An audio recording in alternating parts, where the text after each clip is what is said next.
Hello. You totally didn't see Scuff at the beginning of this stream, and I totally won't have to edit it out later, and I totally will forget to not edit it out later because it didn't happen. Anyways, let's release the Bumblebee.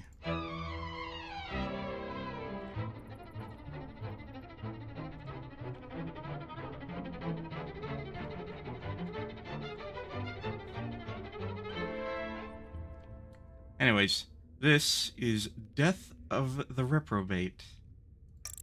Other settings, basically nothing. Wait, you plus the dialogue box pop-up have beef. I really want to know what that does. I'm a little scared, but I want to know. Anyways, this... Apparently, this guy, his name's down here, Joe Richardson. Apparently, this is like the third game he's made in this series. Basically, it's a point-and-click adventure, but everything, I mean everything, is like animated from some classical, I shouldn't say classical, more like late Renaissance painting. Well, maybe not late. But, yeah, so you'll see what I mean when we get in. All I know is that I saw the demo for this, like, a year ago, almost a full year ago, and I just had to play this. In fact, it's been out since 2024. I just never got around to it until now.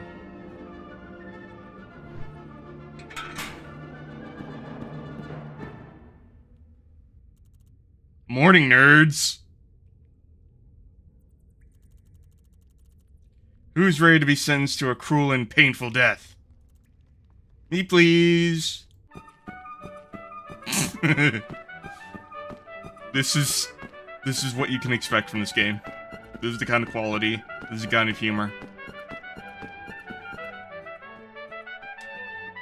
The crown room of Malcolm the shit.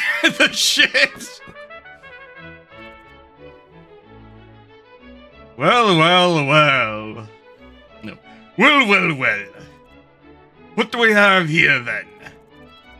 This one hasn't paid taxes for 6 weeks. What have you got to say for yourself, tax cheat? I ain't got no money, so I ain't got, and I ain't got no job, so... Enough! Off with his head. 12 years in the dungeon. Banish him. Give him a week in the stocks.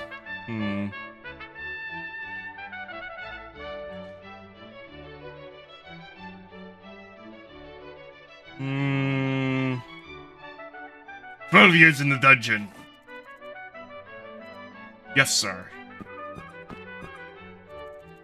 A splendid verdict, your grace.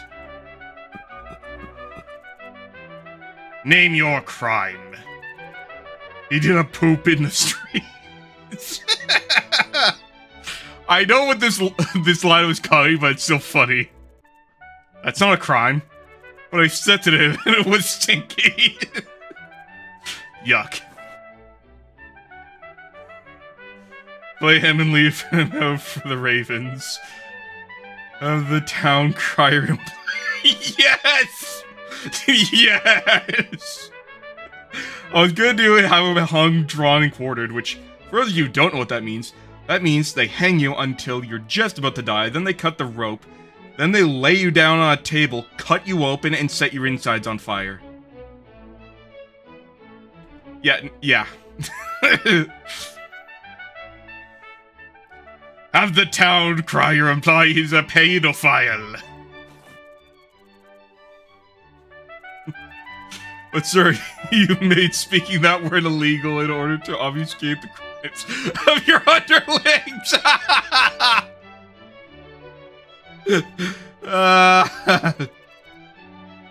Again, by the way.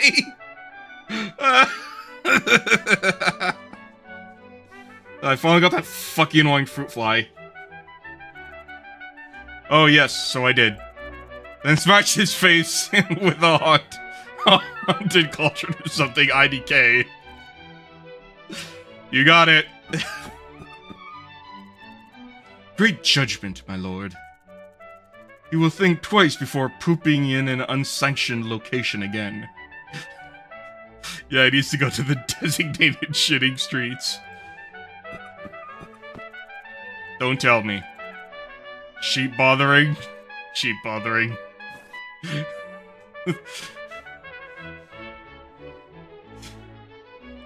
Souse him in Harry piss. Flatten his siblings with a mallet. Inject tallow into his pituitary gland.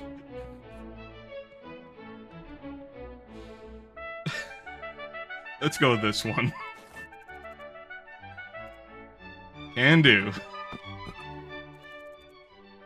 That pervert had it coming. A fair and balanced ruling, sire. Shut up, Lenny. In hindsight, he might enjoy the herring piss. What has this scamp been up to? This one isn't a prisoner. He's a messenger from the Low Countries, or an urgent message from your father. If he isn't a prisoner, why did you bring him in the bad boy's barrow? He has traveled a long way. He seems a little wary. Fair enough. In case his flaccid genitalia and malachite don't show him a picture of a tit. Falsio Tribune vast swaths of pornographic tapestries to his otherwise illustrious pseudonym. Drew the hole the size of a walnut in his skull, then whisper sad poems into the void. Remind him of his joy, of the joys of his youth. Do I want to hear his message first? Yes, I suppose that would be wise. What news do you bring to me from father, boy? Immortal John is dying. I guess he's not very mortal then. I request your presence at his side, my lord. Papa is dying? What lovely news! Did you hear that, Lenny? Papa is dying. Lovely news. And request my presence at his side. Finally, to finally bequeath me his estate and title, no doubt. Let us depart without further delay. Tyranny, you struck the people. Struck the people. I can't read that. I got an achievement though.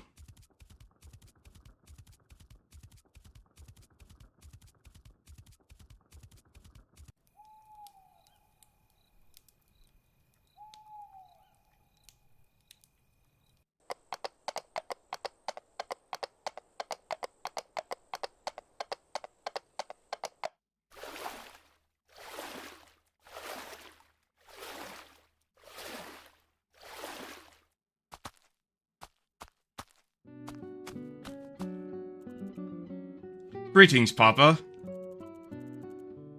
Sorry to hear about the whole impending death thing. Was there something you wanted to bequeath... say to me? I ain't bequeathing you shit.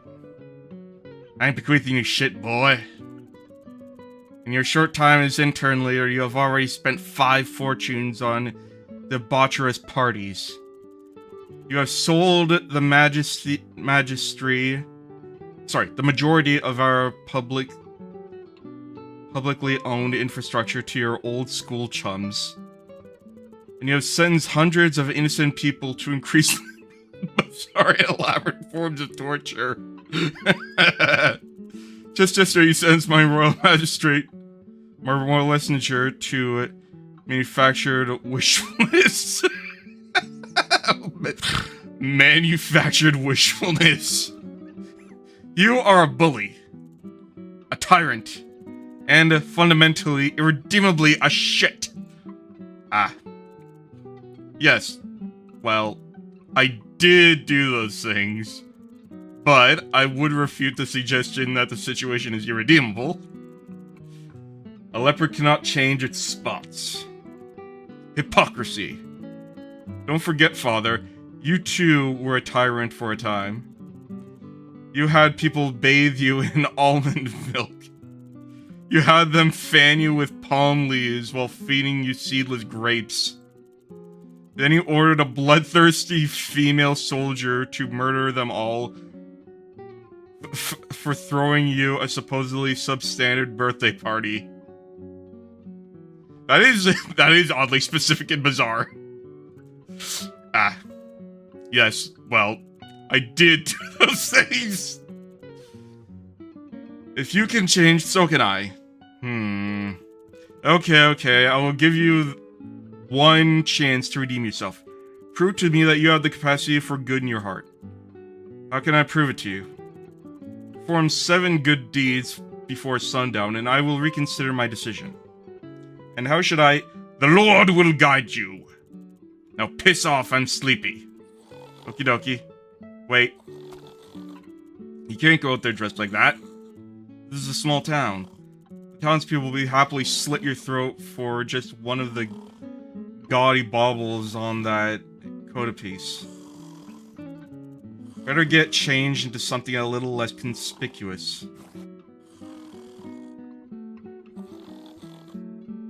Oh man, I get a choice? Well, I want to do this.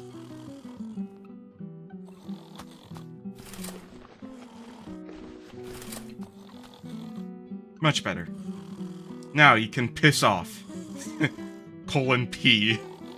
Gladly. And remember, the Lord will guide you. Okay. 7 good deeds by sundown. That can't be too difficult.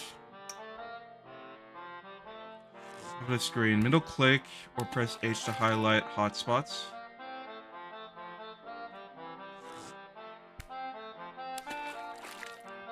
What is this?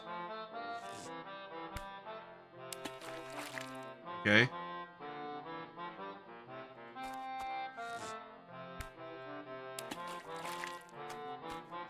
Literally the Lord. It's our Lord God Almighty being uncharacteristically literal with his messaging.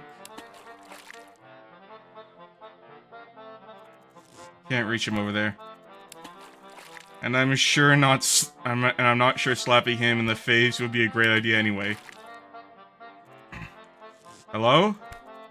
Please just pretend I'm not here.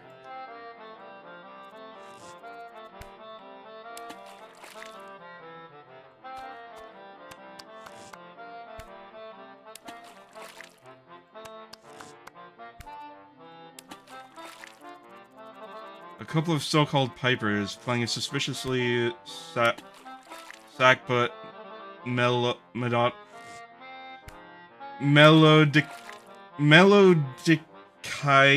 version of Michael Corrett's Cachone. I don't fucking know.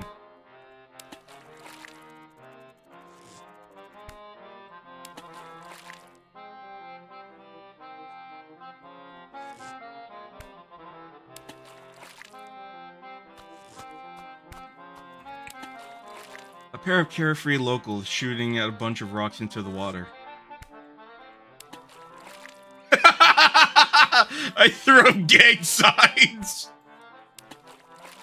I'm fucking throwing up gang signs. Hello? Hello? Hello? What are you guys up to?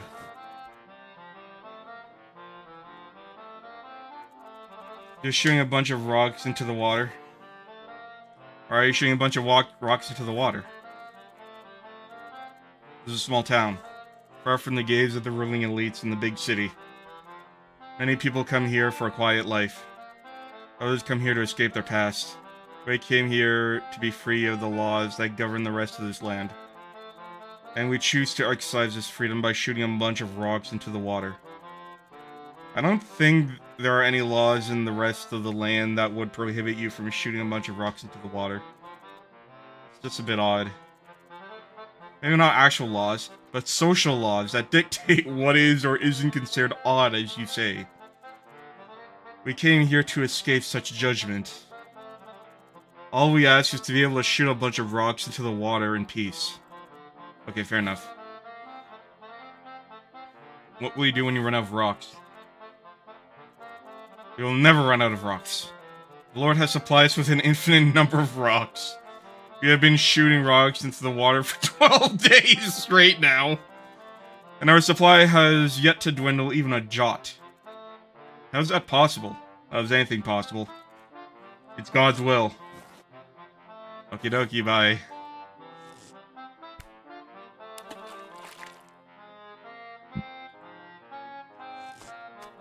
I don't remember this from the demo. There's no reason to believe there might be nude men doing rude things in there. What? What? It's locked. Hello?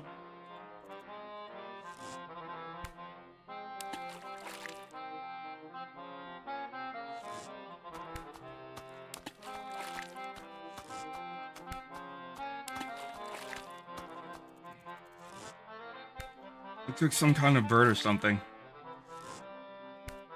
Shoo.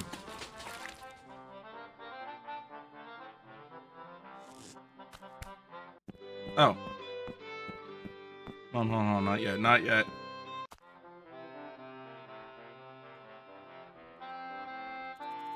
A couple of dapper little fisher boys bonding over a shared love of fish murder. A glum-looking fisherman with a basket full of fish. If you touch me, I'll punch a hole in good.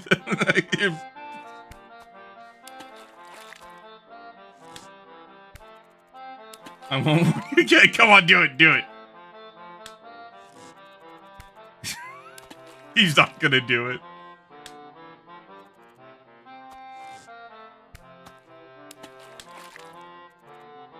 Okay, you got me. It was an empty threat. I don't possess the strength to penetrate your sternum with my fist. I just want to look like a tough guy in front of the kids. Colon, what is that? It's colon, comma, open bracket. They already hate me. I don't need them knowing I'm a coward as well as a drunk. No, I'm not gonna hit him again. I am Horatio. Hello, Horatio. Hello. Get you anything good? Just the syphilis. Poor Horatio. Why is that strange man holding a red arrow above your head? I have no idea what you're talking about. Please just pretend I'm not here. Okay. Is there something I can help you with? Yes. Horatio is in need of assistance. I told my children I caught all the fish in this basket. They looked at me with pride in their eyes for the first time in their lives and asked me to show them how. But I have no idea how to catch a dang fish. I purchased these from a suspicious crone in a dark alley with money I pilfered from a passed-out drunk. Yikes. These kids already hate me. I don't need them knowing I'm a thief as well as a failure. Please help us catch fish. Let's talk about fishing. Sure. What are you using as bait? A small purpose whittled downwood vagina. I don't think fish would eat wood.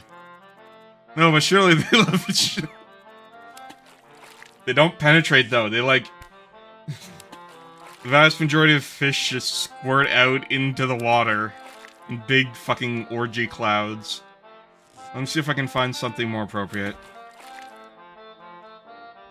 Have you asked those men to stop lobbing rocks into the water?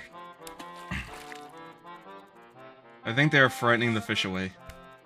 I tried, but I think they're communist or something. I can't understand what they're saying. Yeah, it sounds like communists to me. I'll see what I can do.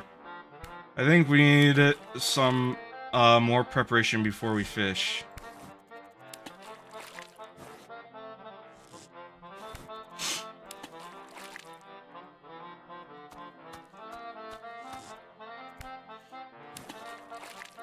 Can you please stop shooting rocks into the water now? Absolutely not! We left our lives in the city to come here. Quit our jobs. Sold our homes. Abandoned our families. All for the freedom to shoot a bunch of rocks into the water. We have finally found our true calling, and we will not stop until the day we die. Okie dokie, bye.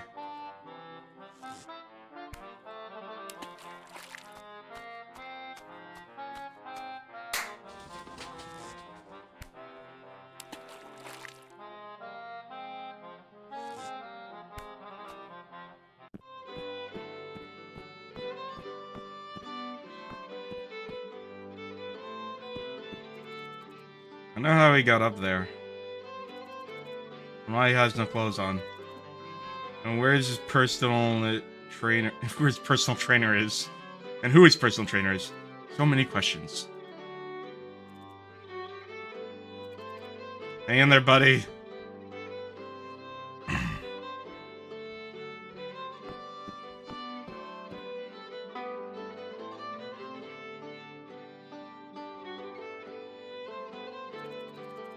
A bearded salesman holding some remarkably calm-looking geese.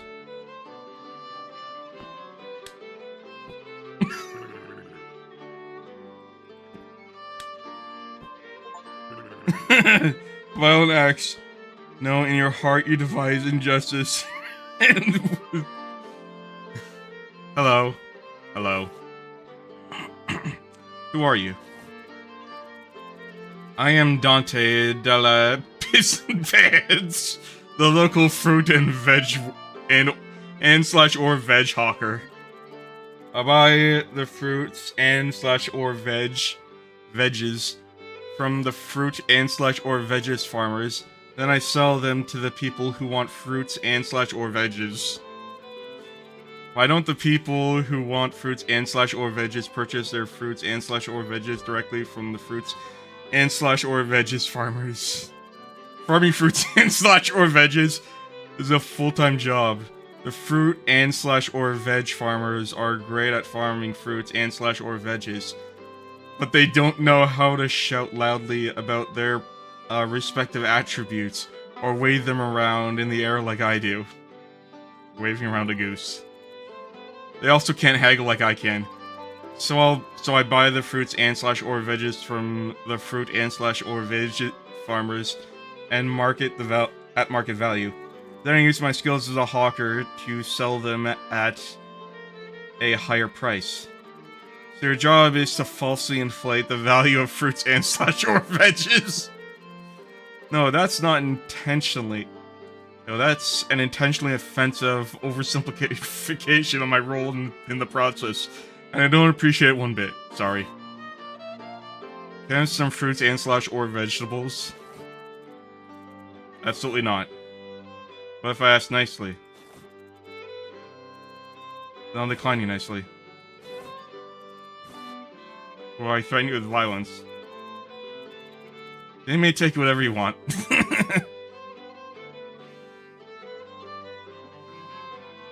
Do you happen to have a really flipping, unusual large marrow? You didn't threaten me with violence yet. Oh, sorry. I thought the threat was implied in the question. No, I don't accept implied threats, I'm afraid. No problem at all, my mistake. I will puncture your throat with a rusty lancet and pummel your legs into sausage mush if you don't give me a really flippingly unusually large marrow. That's the ticket. Take as many really flippingly large marrows as you like. Thank you. Good day. Good day.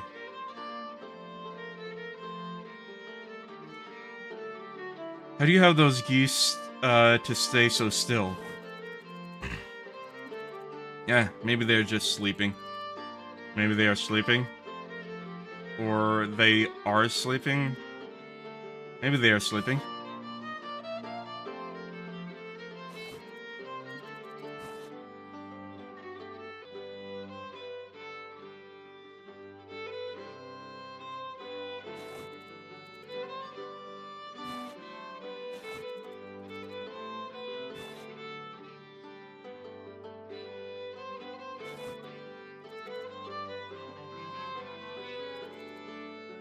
Don't push your luck. I was doing business with you. Sure it was. It looks like he's having a rough one. I don't want his frosty microbes seeping into my finger pores. I forgot that one.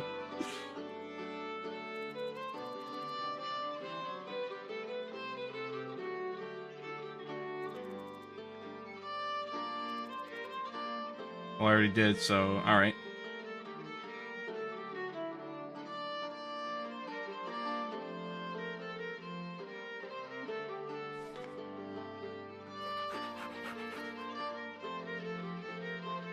So it's a different dog every time.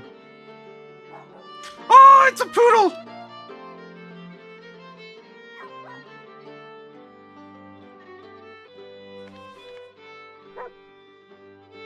Hold on, I didn't read that one. The one... Not that one. The one after the next one. Game board, just give up. Then we get to... Okay, yeah. Alright, I read them all. So that's a marrow. I've never seen that before.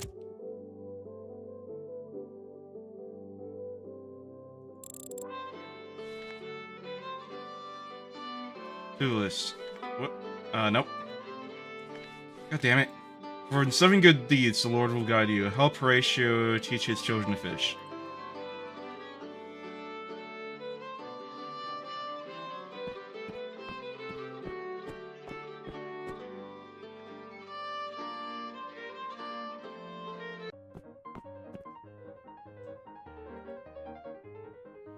John Hoppner, Richard Humphrey, the boxer. 1788.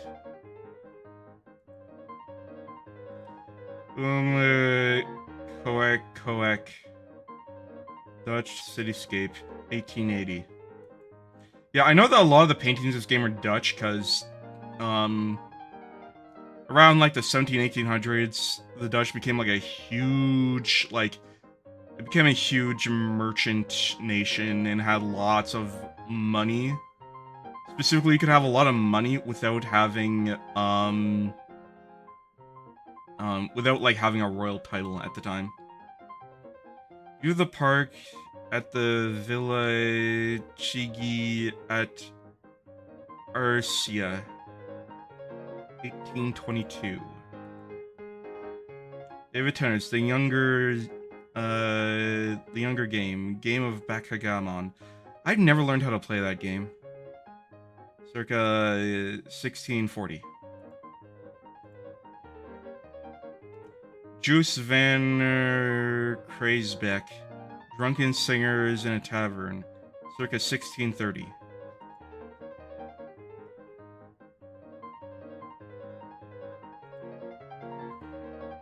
William and Hermanus Koek, figure in a Dutch town, circa 1882.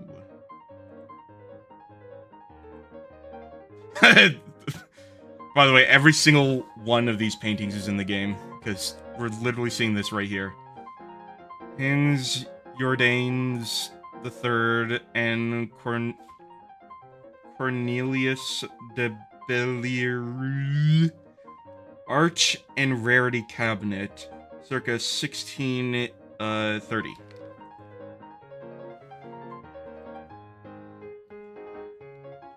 Jan van Ravensway, Sheep and Goats in a Stable, circa 1821. Hendrik van Steenwijk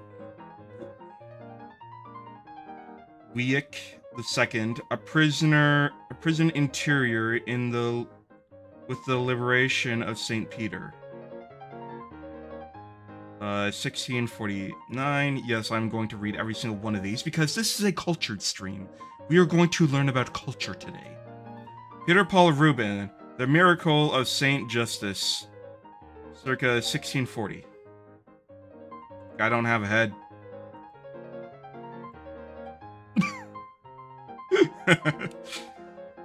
This is artistic nudity, so we're allowed to have it. A page from the Drulatic Dreams of Pantagruel, 1565. Oh, I'm not allowed to see that one. Anne Bruale the Younger, Paradise, circa sometime between 1601 and 1678, which is a very huge time gap.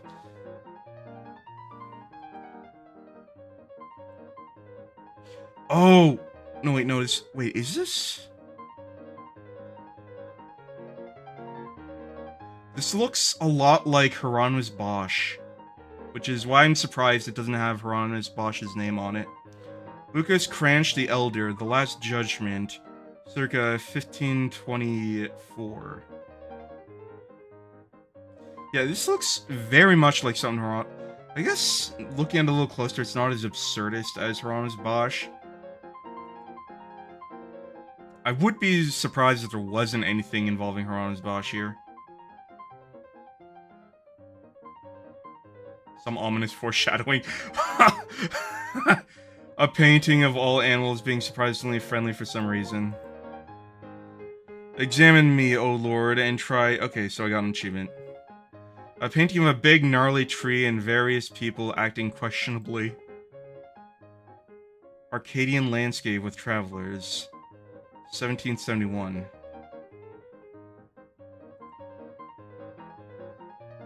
A painting of some architecture with people on top. Well, that's a boring description.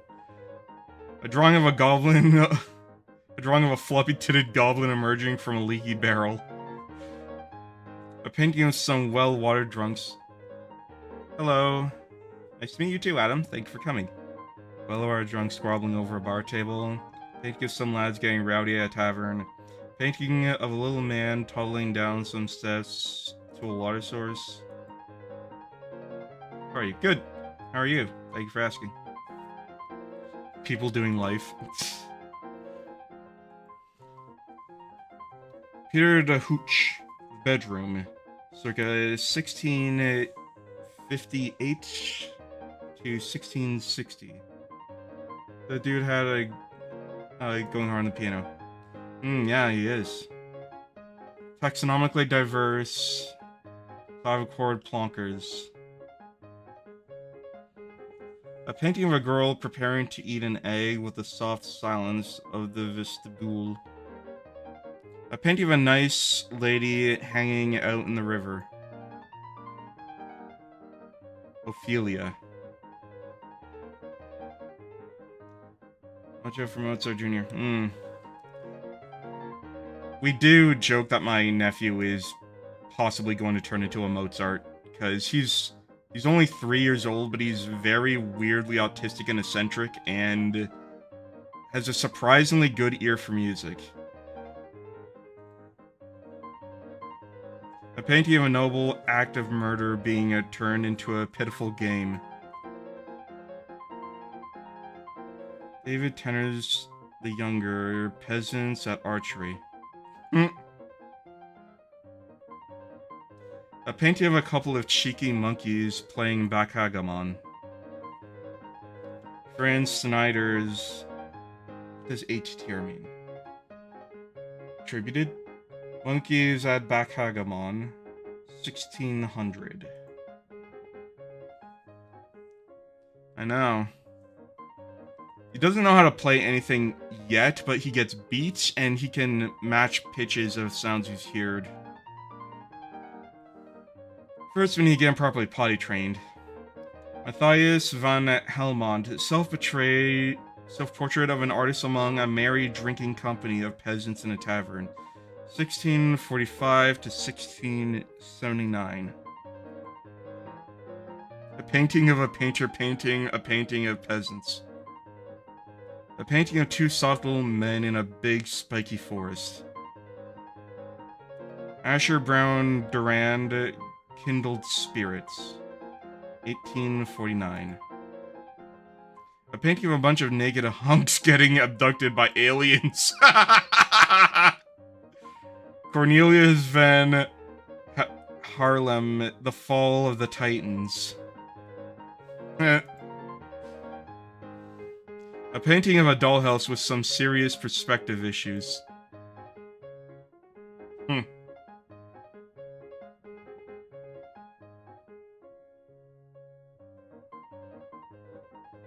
A painting of some scoundrels cooking a batch of something nasty. David Tenners the Younger, The Alchemist and His Pupil. Okay, yeah, we did that one already. A painting of a pair of halo-headed losers. Ernst van Schaik, Saint Sebastian and Saint Roch. Saint Roch? 1600. Mirror? Anon, portrait of Herzog Frederick the Fourth. No date. Interesting.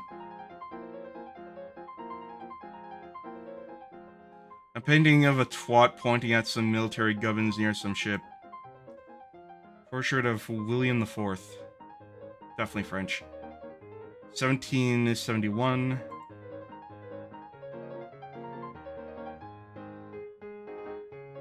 A painting of shit getting messy at a tavern.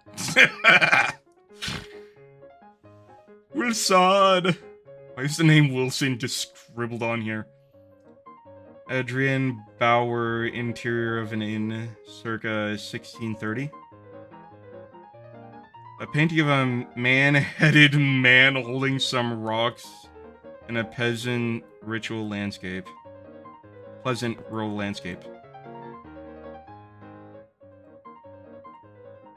Wait, aren't you gonna tell me what this... Oh! I get it. Okay, I remember this from the tutorial, but not yet.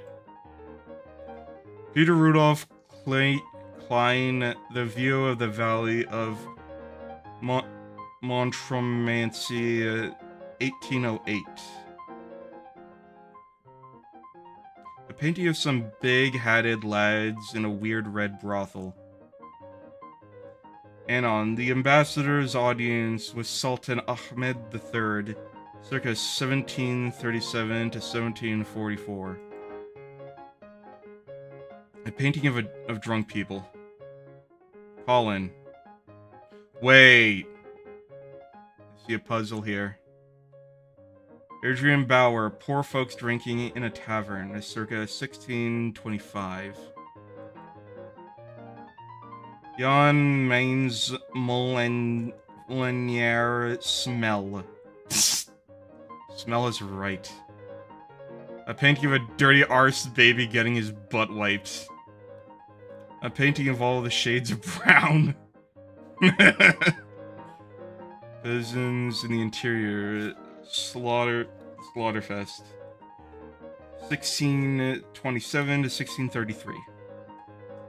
A painting of some drunk men getting horny again.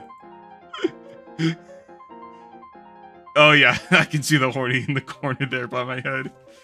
Lucas van Valkronborsch, Peasant's Tavern, circa 1590.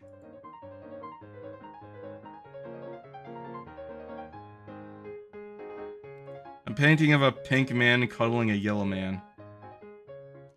Hans Baldengrein, Heracles, and Antius. This is definitely one of the, what were they called? The 7, not trials, what were they called?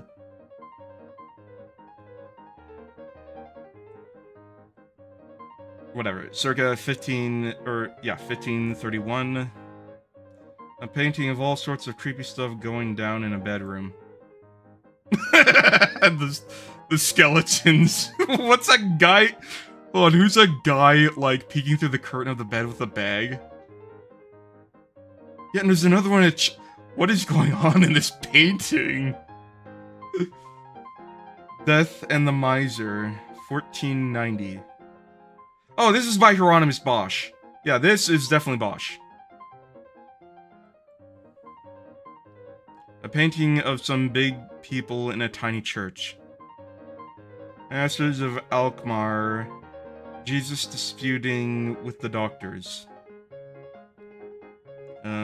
Circa 1530. Some kind of bird. Looks like some kind of bird or something. Shoo.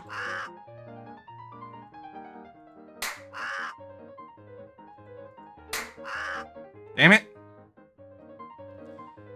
Okay, what the fuck else is there? Oh, is this one? A painting of a murderer.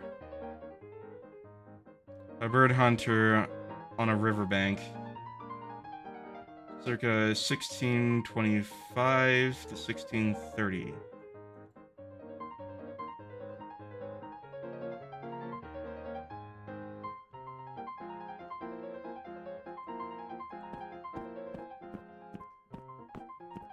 Fuck, man. They are engrossed in the minutiae of the painting. So were we for a very long time.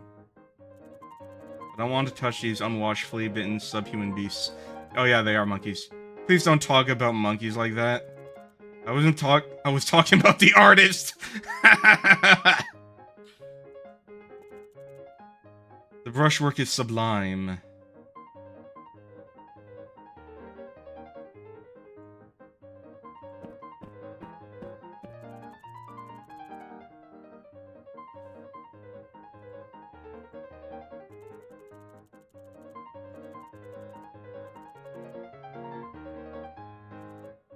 Excuse me.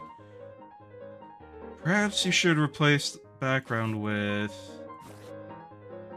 a bizarre apocalyptic hellscape. Okay, so this is a cute puzzle mechanic. Basically, when we go back to this area, this is what's gonna look like. With the guys and the fish. Perhaps you should replace the subject's head with... the head of a terrifying monster.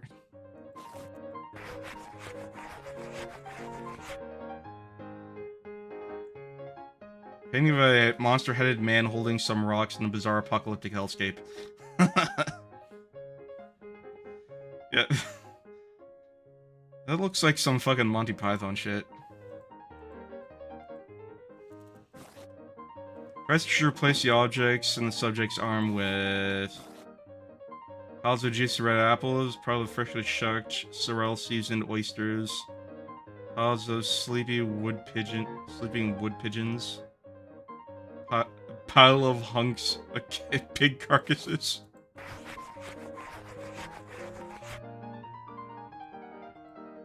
Wonderful.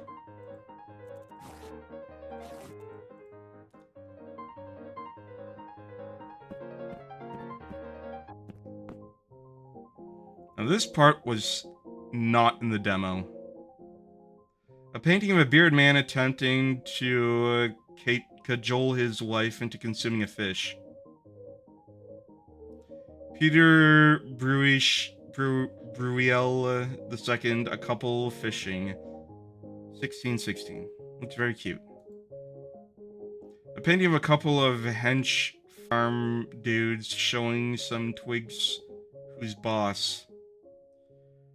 Same guy, two men tie branches together. Circa 1620. A window to an alternate dimension. Franz Franken the Younger, the interior of a picture gallery. Circa 1660. A cute little shrine with a figure and a wooden cross.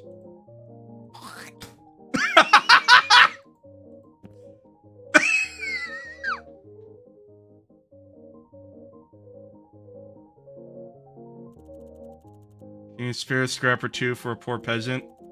A drop of ale to soothe the parched lips. You are so rich and we barely afford to survive. It ain't fair. It just ain't fair! Colon, comma, open bracket. Cut the act, lads. Everyone knows we just came up here to ogle the nude ones on the top shelf. You lost there, Dirk. Guilty as charged. There's one thing I love more than a fair and equal society. More than food in my stomach or cold hard cash in my purse. It's tits. I hear ya. If there's one thing I love more than my mother or my wife, more than the blood that flows through my veins and the oxygen that fills my lungs, it's tits. Tits. Tits. Tits. Tits. Oh my god, this reminds me. Okay. One of the first times I jacked off was to Assassin's Creed 2. Or was it Brotherhood? Because in the villa, there you can purchase a bunch of paintings, and a lot of them had naked women. So me, being the horny teenager I was, took what I could get. A painting of two old men and a million shades of brown. Very true.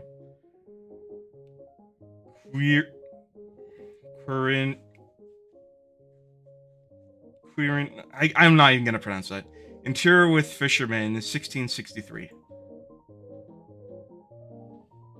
A painting of some lads reading a bedtime story to a nun. Master of Amsterdam, Death of the Virgin, Death of the Virgin. Oh, hey, we know where this is. Circa 1500. Painting of a house and some houses, and a river and some houses. William, Willem Coek, children and travelers along the canal. 1868. James Seymour, Sir Roger Burgione, riding a badger, in quotations. 1740. A painting of a dog trying to impress its owner by mimicking the gait of a horse. Painting of a shed load of shite. Azig van Ostade, a barn interior with two children eating. Circa 1640. A painting of some peasants making hay while the sun shines, literally.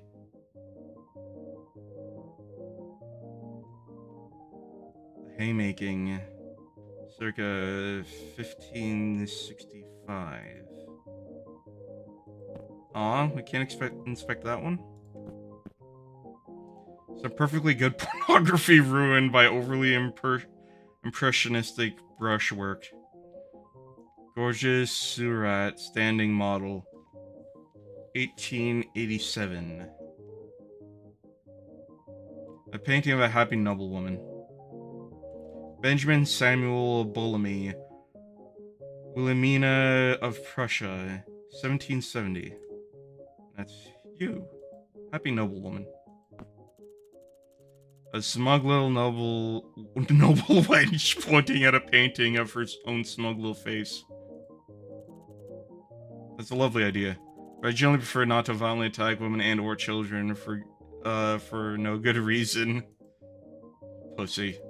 Hello. Yes? Who are you? I'm Lady Philippina Jane Margaret Dandelion, the beloved firstborn of the Margot Dandelion family, and the fabulous subject of this rather fantastic painting. Are you the owner of this fine establishment? I sure as heck am. Where is the patrons gallery? We don't have a patrons gallery. We recently moved to a subscription-based model. How do your old patrons feel about that? I suspect that they will be initially supportive as they are, but by nature, supportive people. Whoop whoop. We love you. Your guys are the best. He's under her skirt. Shut up, Lake Kubilis. Who let Lake Kubilius in here? Shoo. In the time, as the quality of our output inevitably deteriorates, and the creative subculture I drive innovation and the medium as a whole are strangled one by one to a slow and painful death, they will probably look back with resentment and anger. Netflix, pretty much any streaming service, video game subscriptions for consoles, Nintendo. A lot of things that can be implied to. Photoshop, just anything Adobe. What's with all the monkeys? We get monkeys to do most of our paintings these days. They're incredibly cheap and they will paint whoever you tell them to. Or just say whatever. I don't know. How is the quality of their outfit? Sufficient. Yeah, outsourcing. No more words now. A smug little noble bloke pointing at a painting of his smug little noble wench. Ouch! Hello. Yes, yes? Who are you? Never mind who I am. How about this beautiful woman in this incredible painting? Okay, who's the beautiful woman in this incredible painting? That's my bloody wife! Can you believe it? I may just be the luckiest man on earth. Good for you. Like, actually good for you. Are you pointing at that painting? Look at it! It's the most marvelous painting of the most fabulous woman alive. What else should I be pointing at? What's with the full suit of armor? It's called fashion, darling. Man. You know that old meme of what fashion companies try to sell men and what men really want to wear? I would straight up wear a suit of armor. Like, that is dope. Granted, it'll be hot and heavy, but it would be dope. Have you never heard of hate culture? Or hot culture? Nope. Well, that explains a lot. Mary Morrow, old bean. Well, what? Is that everything here? Yeah, I guess that's everything here. Wait!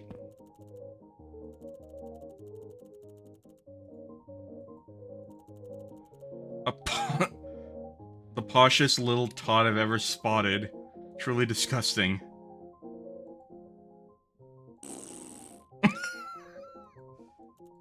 Hello. Hello. Who are you? Isabella Margot Dandelion, the runt of the Margot Dandelion litter, apparently. Why so glum? Life is like a box of dog shits. You never know what you're gonna get. Except you know that whatever it will be some form of dog shit. What about birdsong? I mean the cawing of the crows that awakens me before the sun has bothered to rise each day? Schnauzer shits.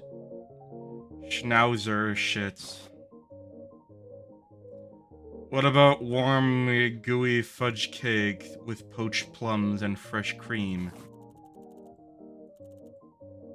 That which tempts me to rip my garters and burst the clasp of my corset. Doberman droppings.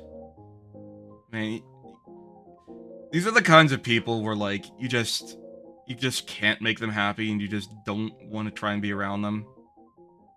What about love? I mean the love that has fallen to all those I cherish while remaining a distant dream for me? Carrier turds. Hey, I'd ask you out. What about a cool breeze on a hot summer day? Ah yes, the kind carrier of the airborne out. Oh god, yeah. I'm dealing with that right now.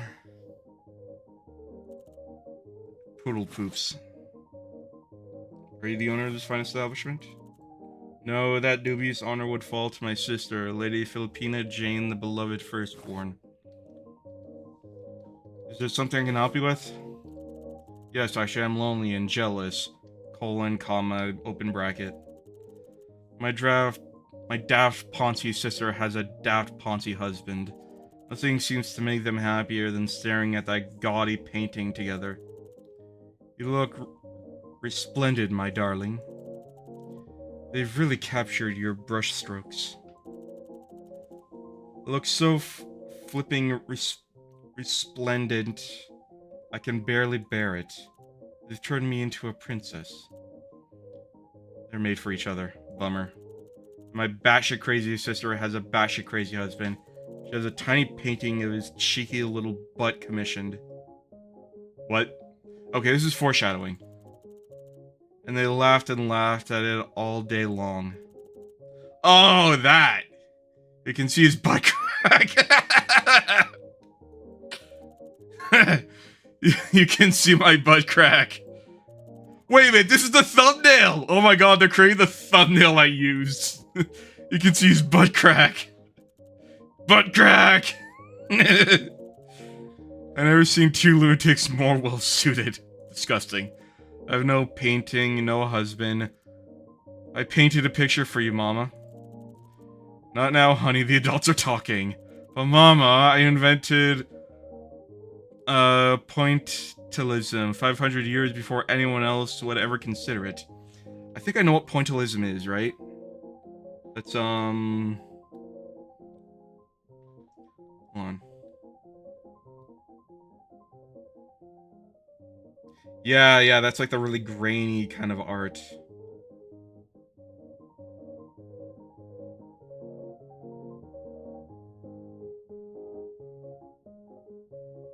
Apparently the technique officially dates to 1886.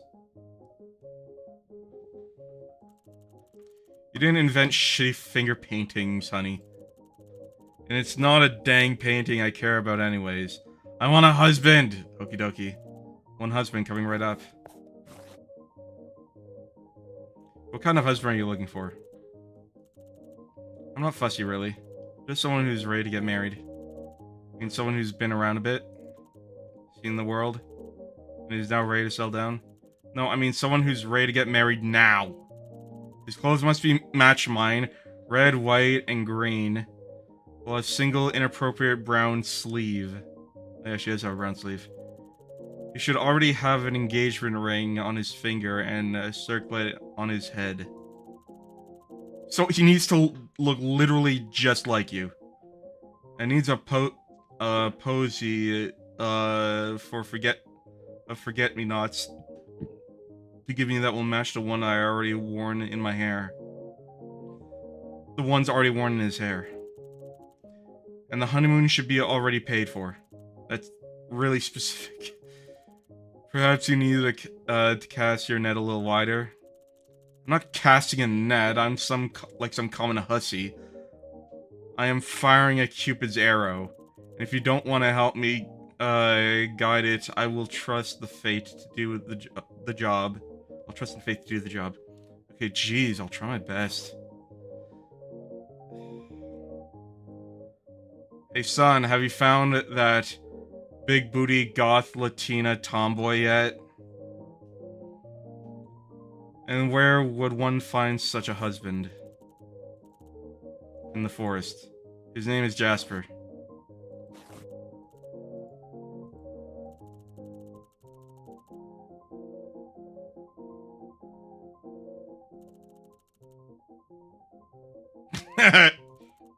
Almost nothing. So that's supposed to be a painting of her then?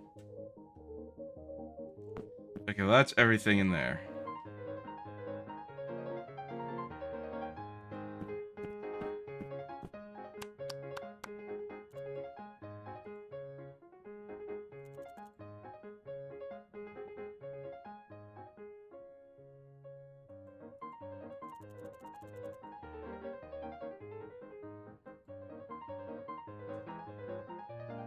Alright. Well, that was a huge waste of time. Let's actually play the fucking game now.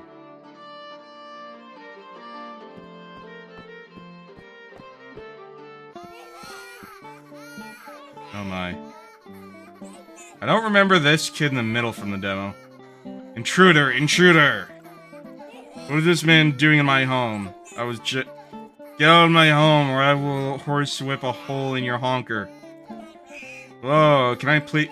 I will give you 5 seconds to get out of my home. Or that honker is getting a horse whipping. 5.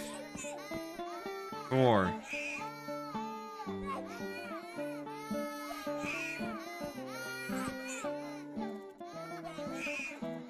Okay, jeez.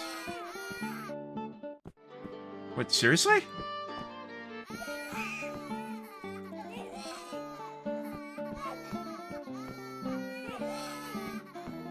Can't go out this way?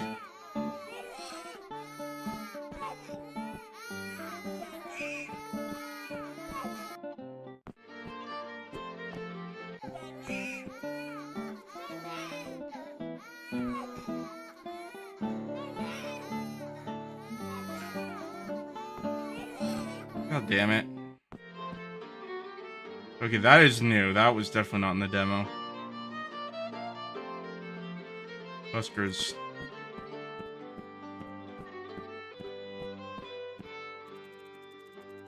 A ragtag band of buskers playing a ballet. I can't read that many Roman numerals from Michael Pruneau's dances.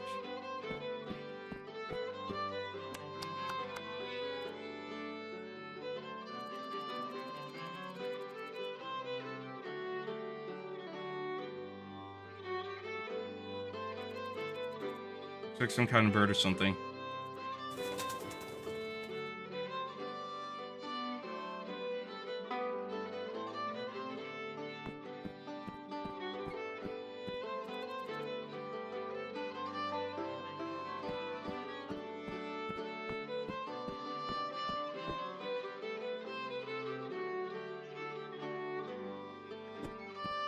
What's in here? This is new.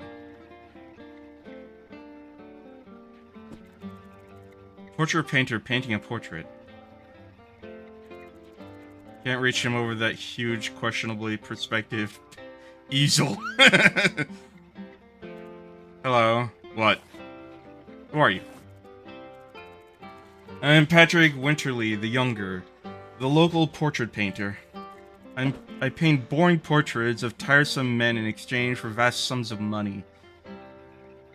Yeah, fair enough. Jackpot.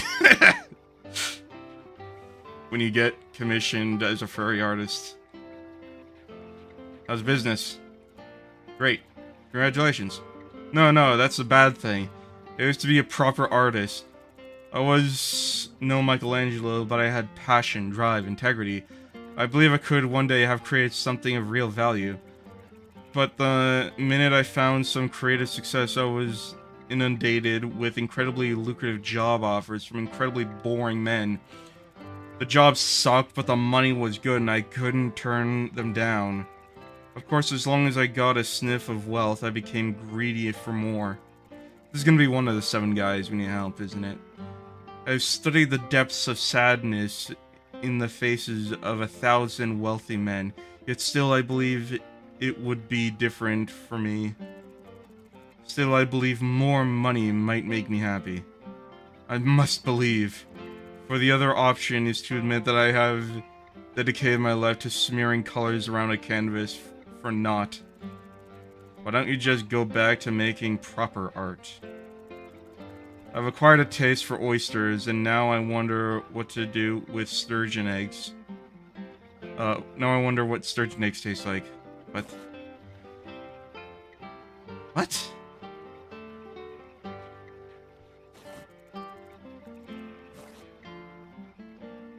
Can you paint something for me? I'm kind of in the middle of something at the moment. I don't take unsolicited commissions.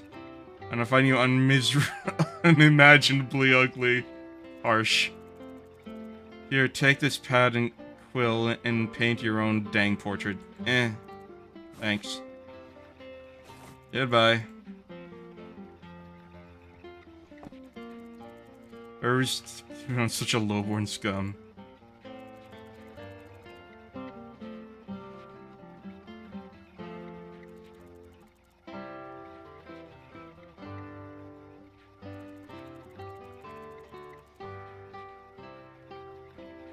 Just noticed, there's always people playing music in every one of these paintings.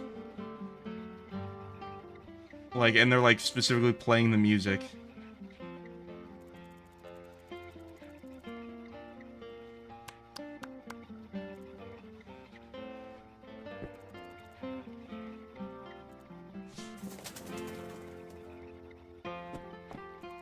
This guy's got a fucking gamer posture.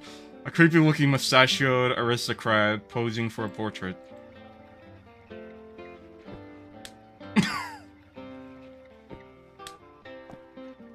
He doesn't even care. Hello. Okay, that explains why he doesn't care. Mustache. Mustache. Who are you?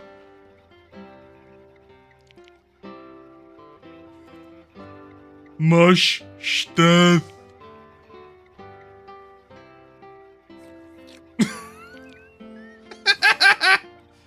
How's business? Mustache.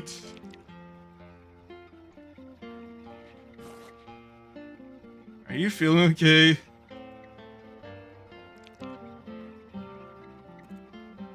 Mustache.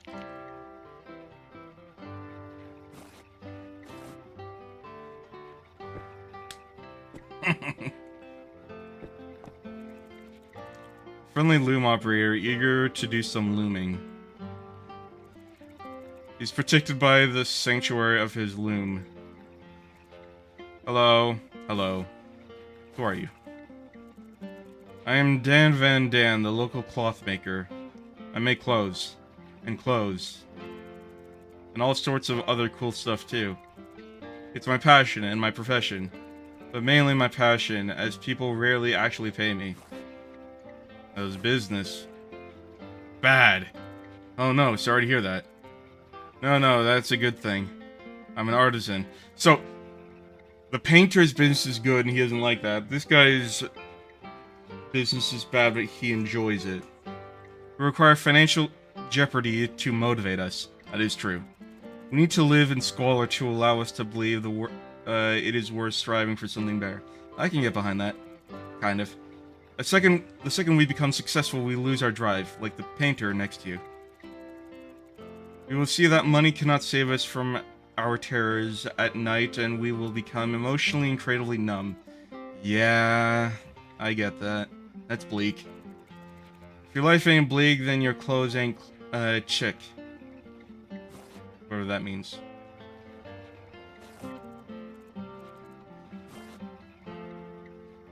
Can you weave something for me? Sure, what do you need? I don't know. You want a carpet? Nope. What about a nice, flat piece of cloth? Not really. An intricate tapestry? Nah, I'm good. That's pretty much all I can make on this thing. Come back if you think something specific that you need. Goodbye. Travel safely, friend.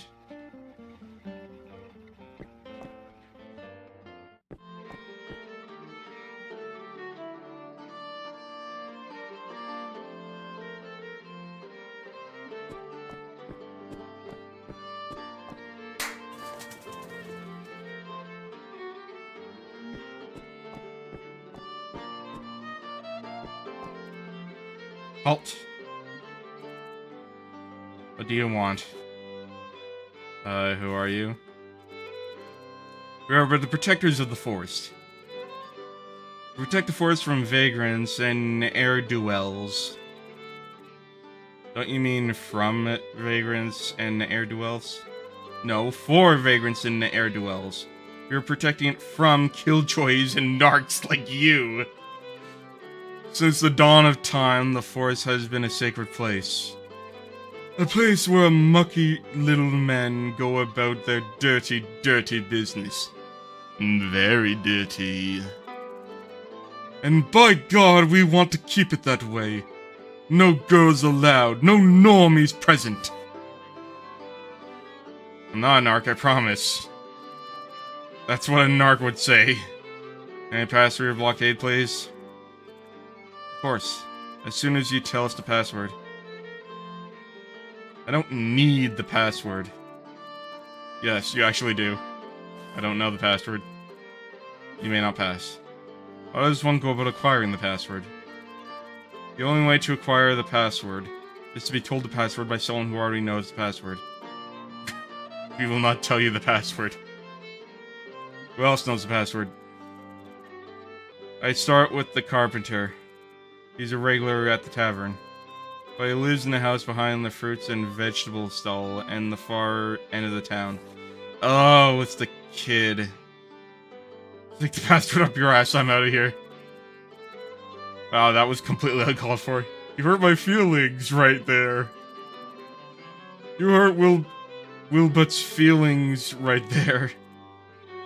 We only asked you for the password. It's our job to ask you for the password. We simply did our job, my man.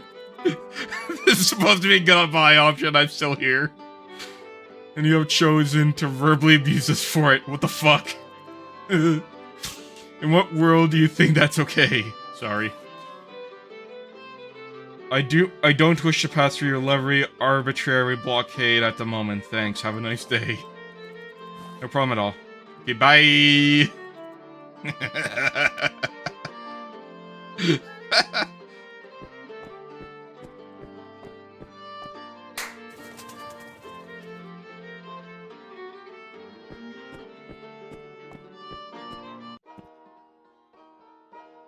my.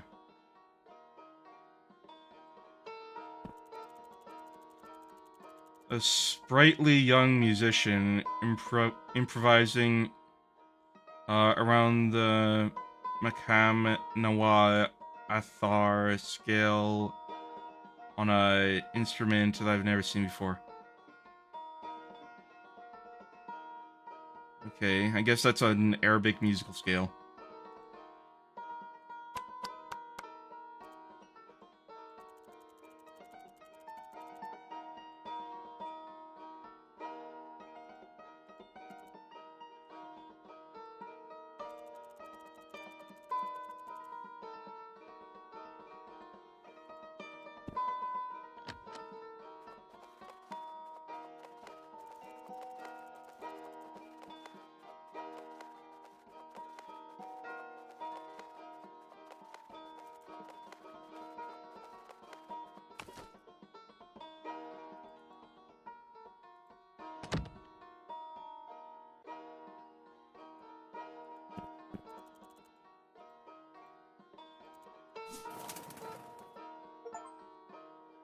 Weird botherer.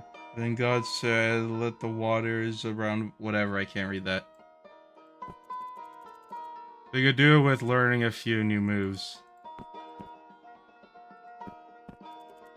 That's a lovely idea. Oh, come on, slap that ass. Whoop, whoop, whoop, whoop.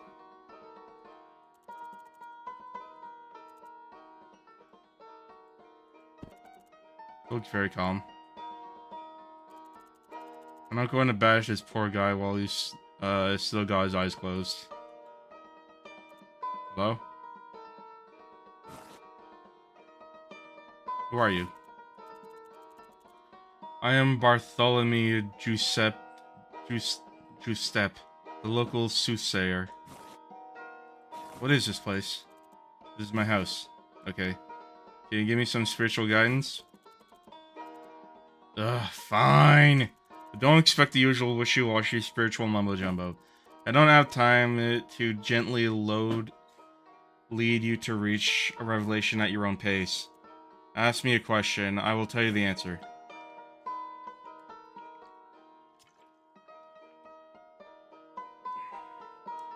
How can I help the man in the room with the screaming kid? If you haven't stumbled across the magic flute, you might want to focus on other tasks for now. Alright. I haven't been paying attention to anything that's been happening before this point. Immortal John, your father, is dying. You wish to be his successor, but he has asked you to perform a series of good deeds to prove you a fit for the task. Oh, there's more options. How do you know all this stuff? I'm able to transcend my physical... my physic form and reach a higher level of consciousness, allowing me to slip in and out of spiritually enlightened state within which all is one. Nice. Actually, I figured I'd figure this stuff out for myself. Okay, nerd. I'll leave you in peace. Damn, I wanted to smack him. Okay.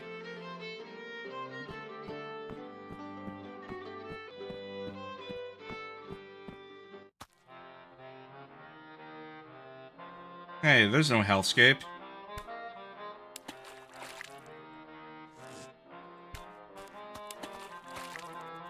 For creatures, the carefree local is shooting a bunch of hunks of pig carcass into the waters.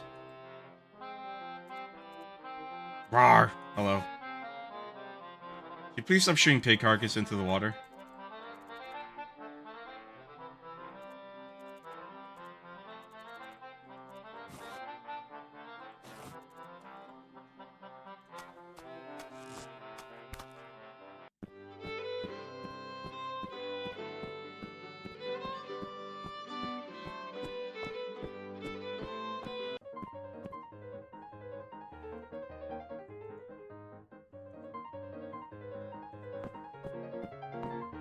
Okay, so I'm pretty sure the way I'm supposed to do this is...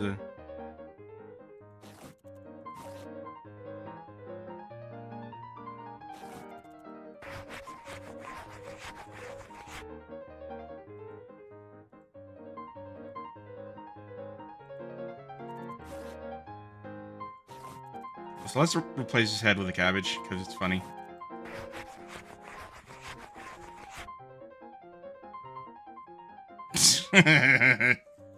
I'm disappointed that the background doesn't change, though. I would love for that entire scene to become a hellscape.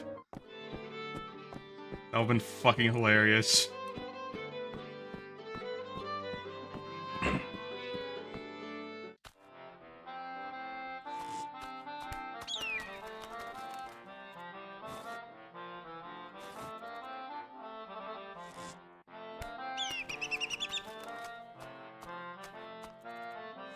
Hello, Horatio, hello.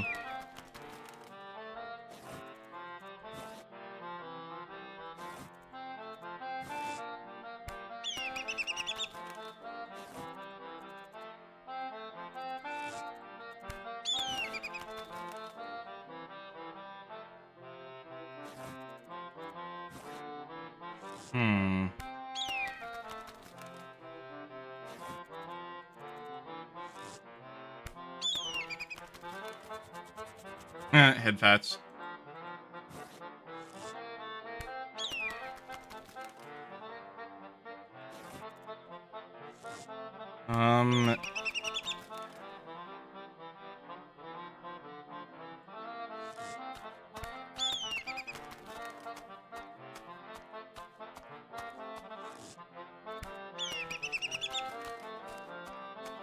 Let me think, didn't...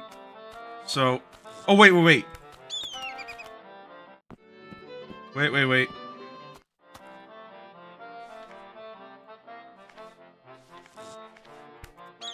Here.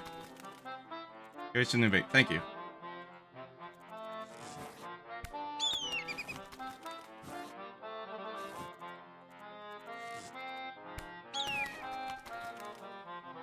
Cast your line.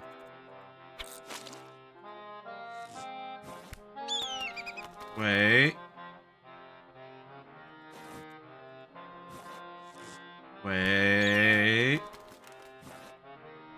Reel it in.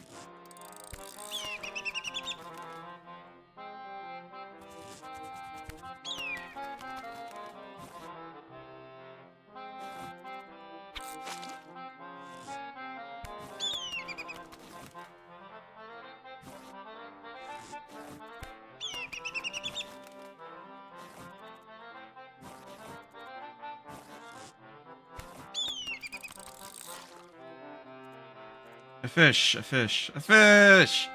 Thank you, strange man. You have made Horatio very happy. Take this barn door key as your token of my appreciation. And there goes God. Master Fisherman. Piss off, Dad. One toxie fish doesn't make up for 10 years of neglectful fathering. Oh no, colon, comma, and open bracket.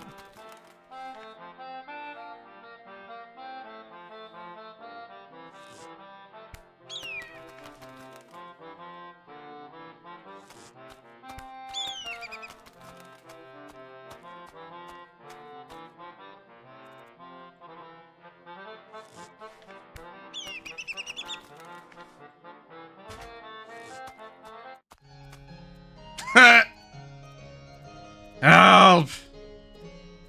Okay. What appropriate music to be playing. A dapper young soloist playing Henry Purcell's trumpet tune on a pair of dilapidated clavichords.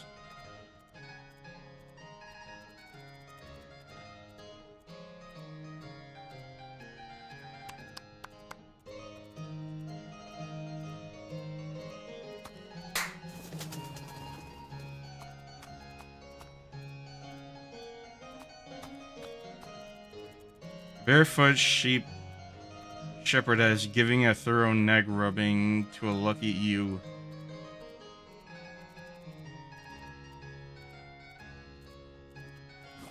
Hello. Who are you? I'm just a humble shepherd. I'm here to herd the sheep is all. I don't want any trouble. What makes you think I'm going to make it trouble? Sorry, sir. I don't mean to judge. You go about your business, I'll go about mine. What are you doing? I'm petting my favorite sheep. As is my God-given right at the end of a busy day herding. Lucky. I want to pet a sheep.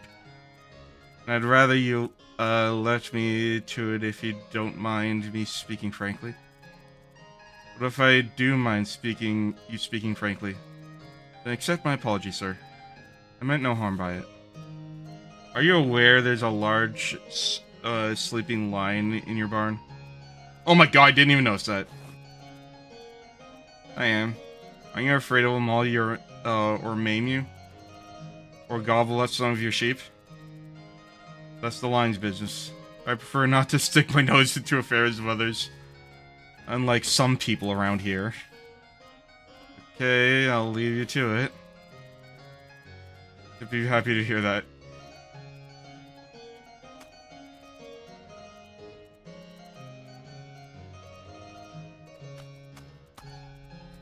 Yeah!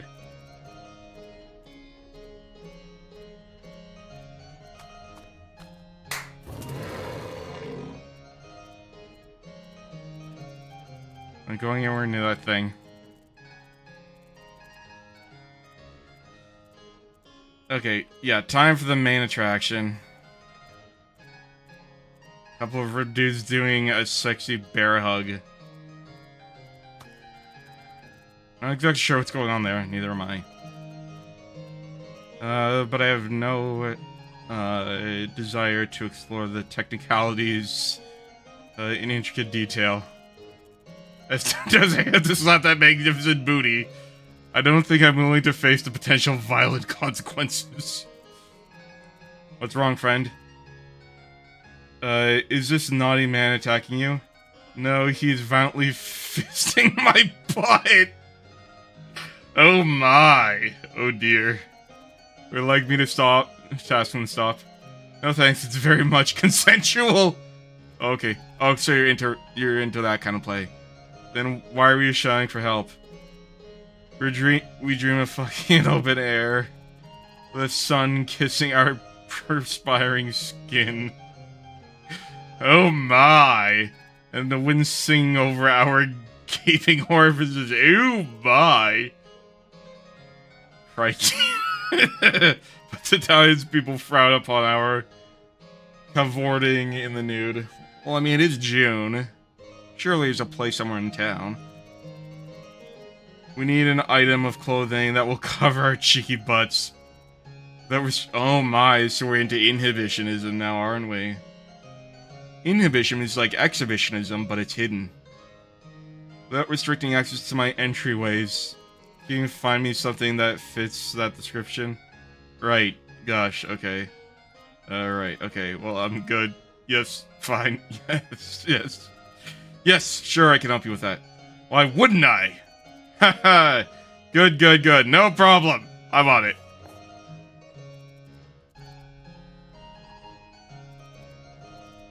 No, it's this one.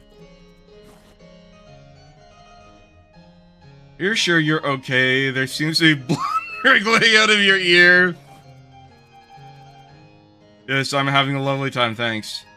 It's sweet of you to ask, though. Thank you for caring, close bracket. Are you really violently fisting his butt? It looks like... I mean, your wrist is visibly disappearing between his legs. But this dude is has an unusually high butt. Is there like 18 inches between the end of your wrist and the start of his butt? I don't see how specific details around our lovemaking techniques are any of your gosh darn business. Look, he's got knuckle V hands with the long yaoi fingers. He's got yaoi hands, dude. Thank you for noticing my unusually high butt, by the way. Semicolon close bracket. It took a lot of walking, lunges, and Bulgarian split squats to sculpt this bad boy.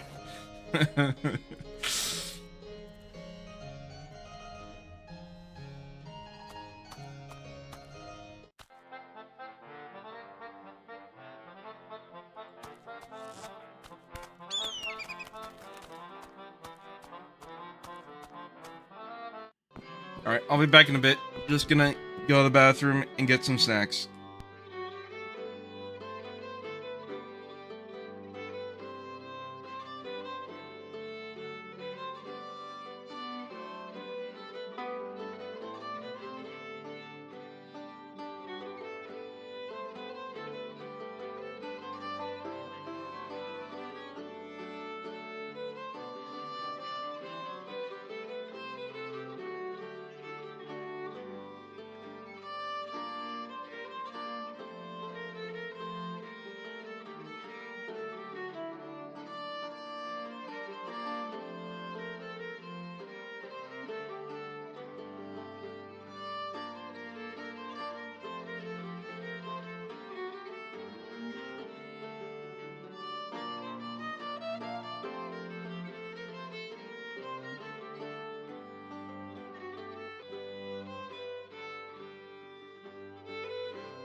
I've returned with a probably very dry and crumbly tea biscuit with raisins and a bowl of pretzels.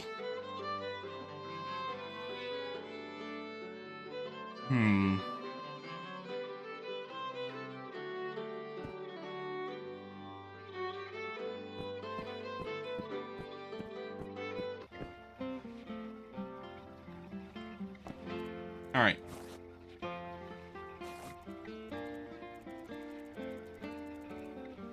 So I'll hide the wearer's rude bits from view without restricting access to their entryways. What do you mean when you say entryways? The butthole, I guess.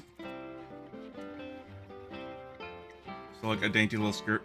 Yeah, that would be perfect.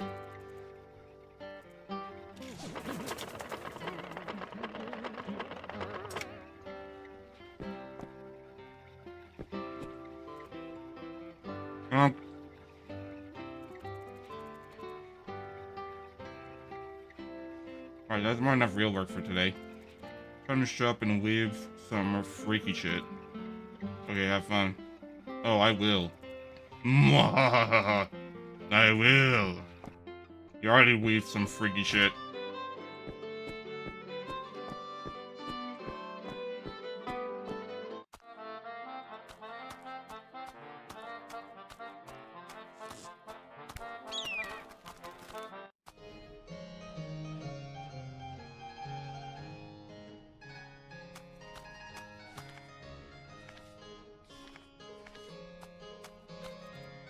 Try this.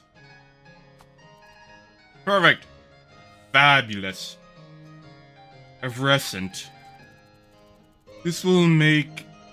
We will think of you, kind sir, as we rim each other's brains out in the warm glow of a slowly setting sun. Please don't. Your name will be on our lips, my friend, as we belch each other inside out with the pollen thick breeze of a secluded glade. Okay, off you pop. Ooh.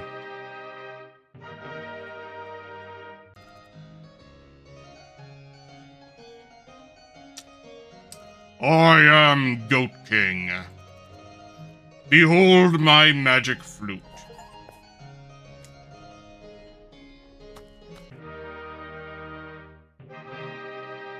It's doing it again.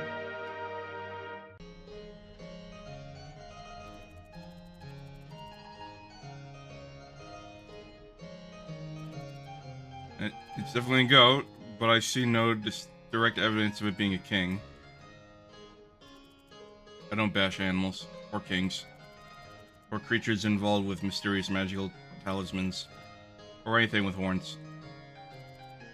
All hail, Goat King. You can help, can I help you with something, bro? Can I borrow your magic flute? Okay. Thanks. Nothing sucks. I got from a wizard in the forest, but they refused to give me the spell book that should have come with it. It was only ever available to figure out a single spell. And this spell seems to be good for was turning small wooden horses into small real horses. I have no need to turn small wooden horses into small real horses. So this thing is useless to me. Interesting. And don't even get me started on the dazzlings. Dazzlings. The dang thing won't stop glowing. I tried throwing a sheet over it at night, but its divine aura repelled it. And woke up dazzled by the magnificent light of 1,000 tiny suns. I tried to leave it, buried in a shallow grave, hidden beneath a rock in the depths of the forest. But a supernatural intuition brought it back to me, and blam! There I am, dazzled by the magnificent light of 1,000 tiny suns again. I even tried to incinerate the thing by concentrating the sun's rays upon it with a magnifying glass. Play it at its own game, you know? But it just absorbed the sun's magnificent light. And dazzled me with 1,001 of the suckers the next time. Bummer. Bummer's right. Can you tell me spell turns the small wooden horse into a small real horse? Believe it or not, that is actually extremely helpful for me. Sure, it goes da do dee he. Which note is da? Play a flute for me and I'll keep you. Play a flute for me and I'll keep you right. Wait, what?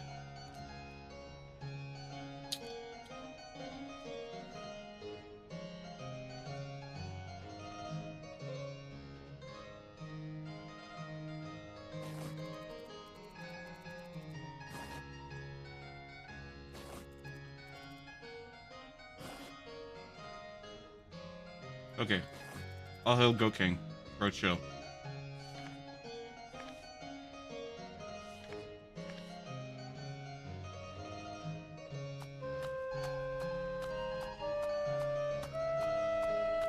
Guys, da.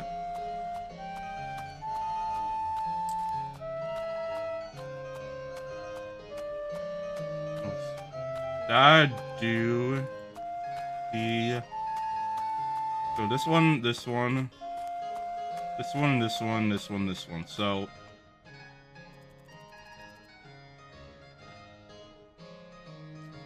well, it worked.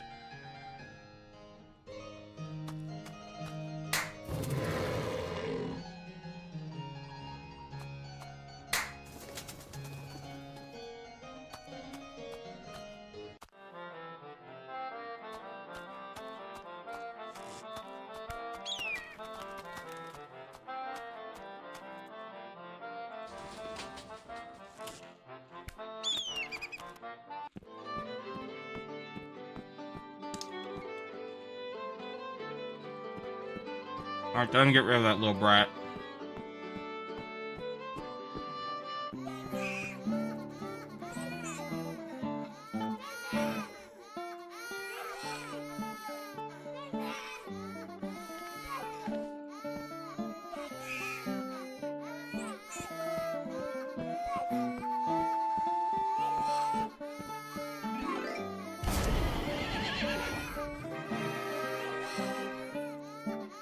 Yeah. I thought I was gonna violently run off with him. Little brat.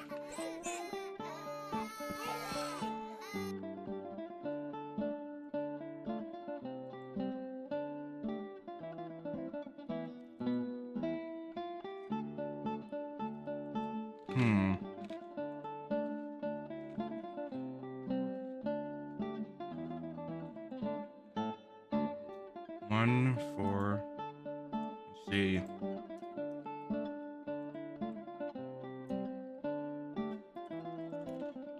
Obviously, this is important to a puzzle.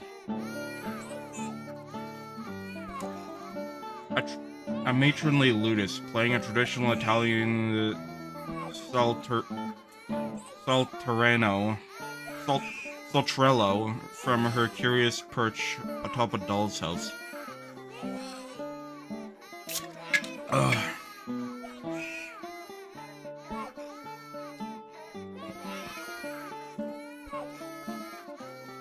Looked like he was painted directly into the rusty hull of a cockle trawler.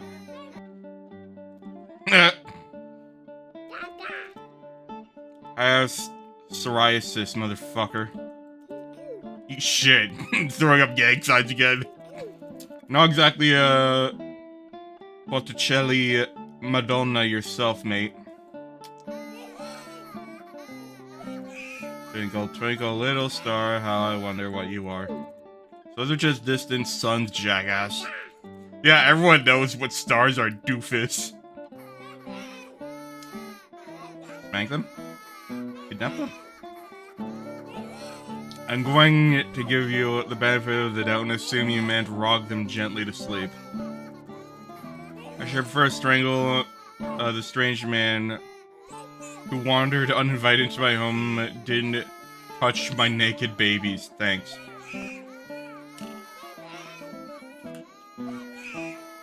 He could be a vicar for all I know.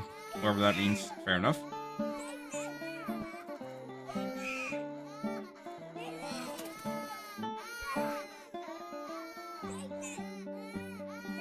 Hello. Oh lord. What now? Goodbye. What? Goodbye. Oh, bye. I think he's a little overstressed. Who are you? I don't know anymore. I used to be a master carpenter. People told me again and again not to define myself by my work. But there was no way to define myself as anything more than a failure, so I chose to ignore them.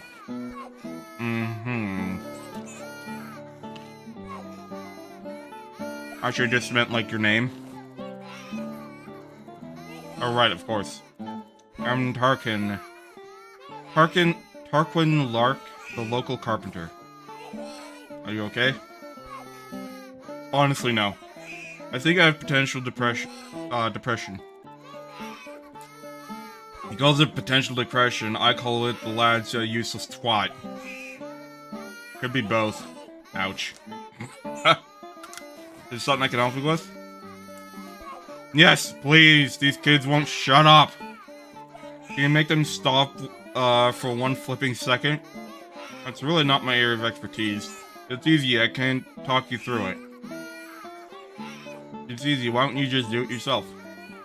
You know feeling when you're alone in the forest and you stumble upon a bear and you turn to retreat only to discover you are surrounded by bears?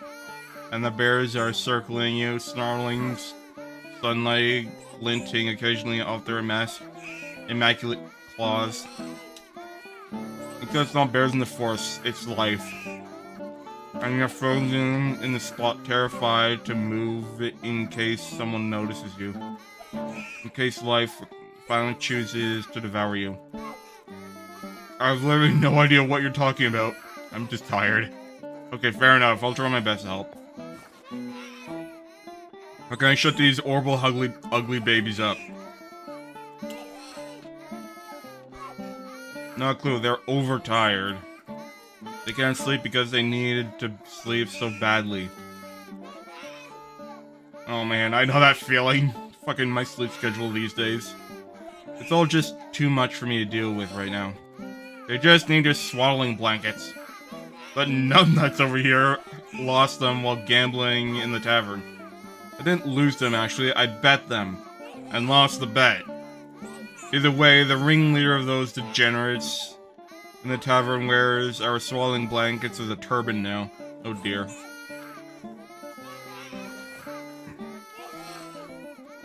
I was very thinking forest people won't let me through. Oh wait, that's where the tavern is? That's not where it was in the demo. So many questions, I can't deal with this all at once. That may seem like a simple question, but the sheer quantity of things is overwhelming. He's got autism. The password is I am promiscuous. No, I am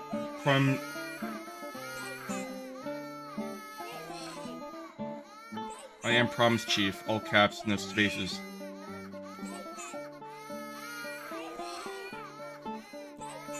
Thanks.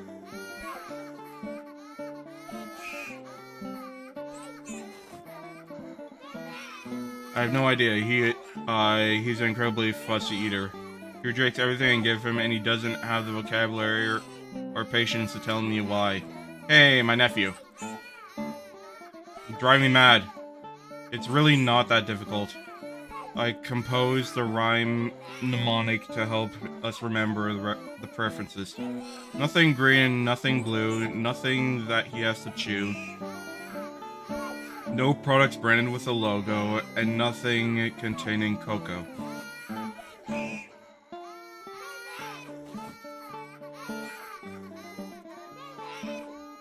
Okay, so.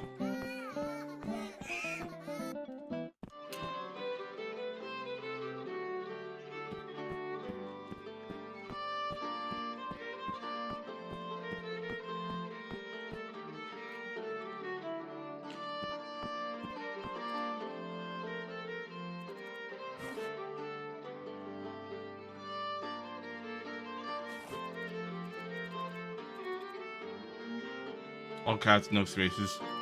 Correct! Have fun in the squalid backwaters of our already quite shitty town.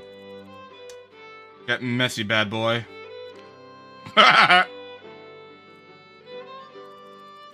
Some dirty sticking forest people guarding the entrance of the forest.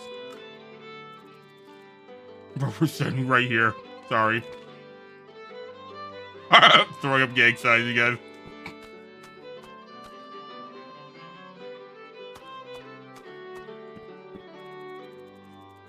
Actually.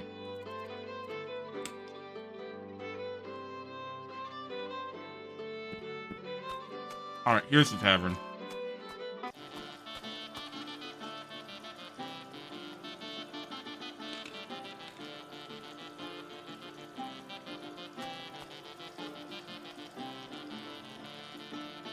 The monkeys didn't be enjoying themselves at least.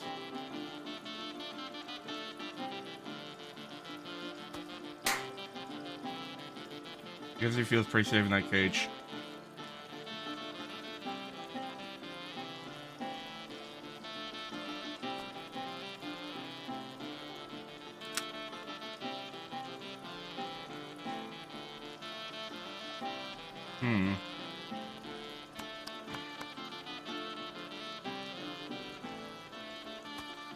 Egg.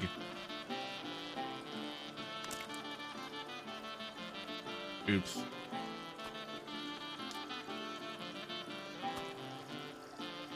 Sleeping like a baby.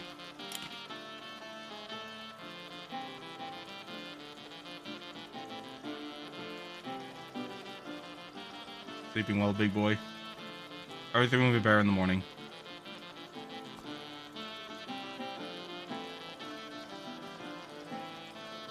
I have a drunk bottle of wine with a cork on top. I'm allergic to alcohol. It makes me a belligerent, overbearing twat. In short terms, it gives me migraines and nausea in the midterms, and slowly destroys my liver, leading to my painful, ultimately untimely demise in the longest terms.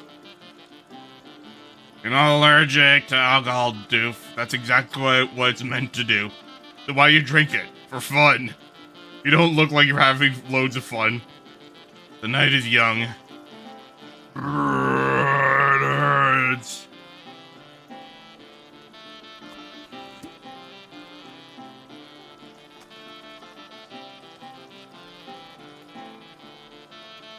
Interesting.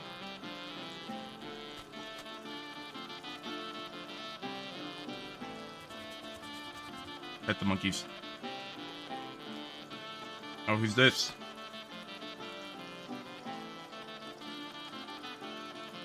Piss splattered, baby.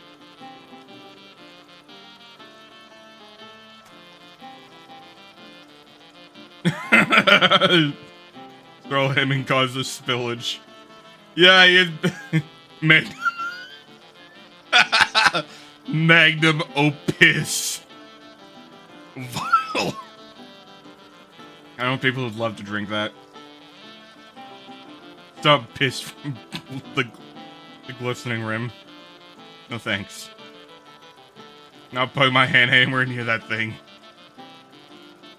Hey bud, what you doing? I'm working on my magnesium opus. I think it's pronounced magnum opus. Yeah, that's what I said. My magnum opus. No, I'm saying magnum... Oh, piss. Man, he really has to go. You can pronounce it however you want, mate. It's the amount... it amounts to the same thing. It really doesn't. Their two concepts can barely be more distinct. You're saying magnum opus in an artist definition. This guy's peeing like a porn star. If you know, you know. I'm saying magnum opus, as in you are pissing in a big wine bottle. I don't see the distinction. That is a work of staggering artistic ingenuity, and the other is a bottle of piss. You just don't get it. Oh, he's a modern artist, I see. You can't see my vision. You're too small-minded. He definitely has the entitlement of a modern artist, too. To understand the complexities of my work. It's just a bottle of piss. It's a work in progress. However much piss you piss into that bottle, it will never amount to more than a bottle of piss. You are a Philistine. You are a drunk. Please don't talk to him. Take this away from... This is all he has. What's up, Bob? What do you want? Who are you? Bill? Dan? Brad? Abe? We're the local degenerates. Of course you are. What are you scants up to? We're gambling. Great fun. You should give it a go. Looks like some of you are having more fun than others. Can I borrow your swaddling blanket, please? What swaddling blanket? The one on your head. This is a turban. Thank you very much. It's not a very well put together turban. And that was actually really insensitive and potentially a bit racist. Sorry. Can I borrow your turban, please? Well, I do hate this thing. It doesn't fit my head at all, and it stinks of baby piss. But on the other hand, you are really insensitive and potentially a bit racist to me. So I'm torn.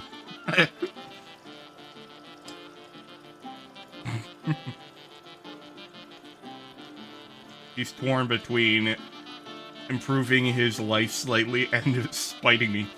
Please? I'll tell you what. If you guess what numbers the monkeys will roll next, I'll give you a turban. Really? Are you going to make me play as an arbitrary guessing game before you give it to me? I am. Okay, fine. How am I supposed to guess a random result? Some say there's a system.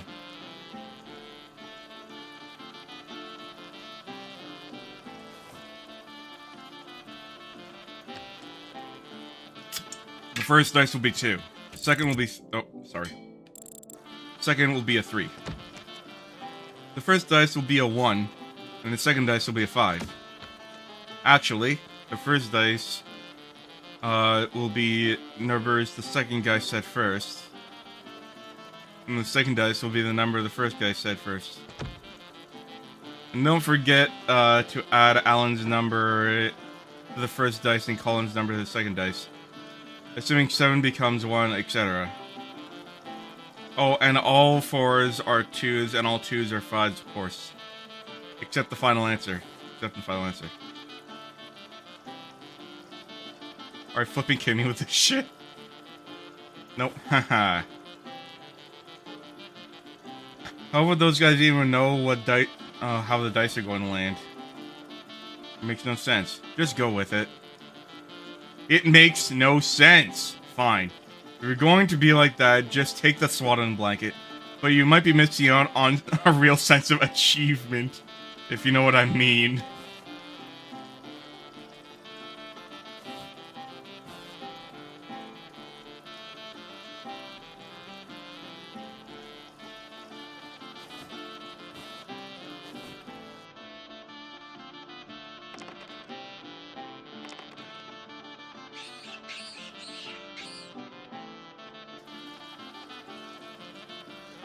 Okay, hold on.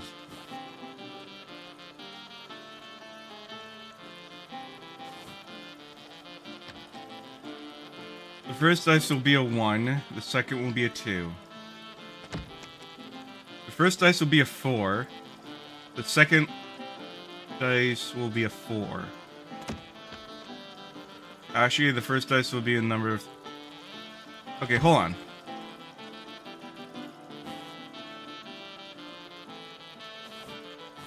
I'm guessing randomly.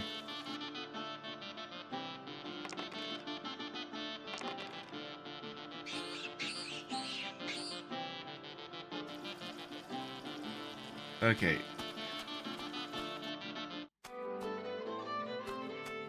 Probably gonna have to screenshot all this. And do some math. Okay, so we have to go in here.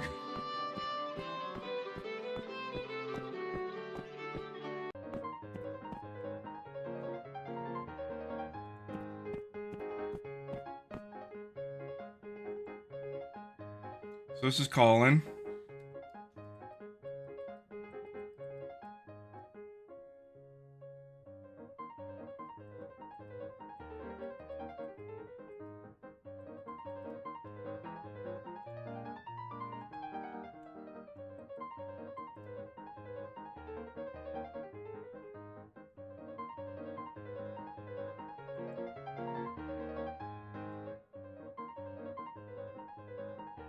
This might be one, I think.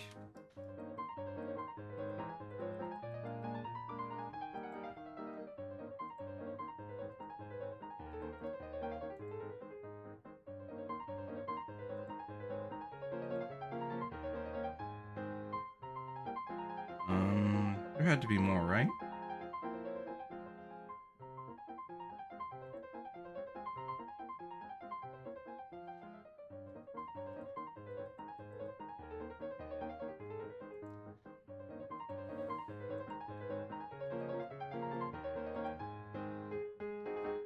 Let's see.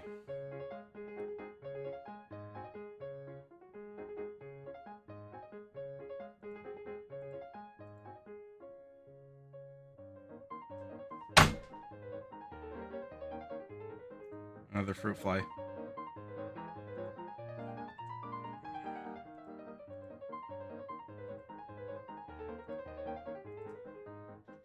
So let's see. Is that it?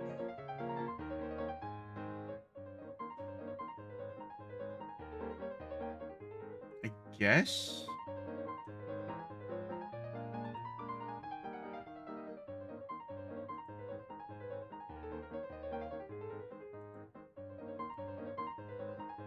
I guess that's all the paintings with the guys in them.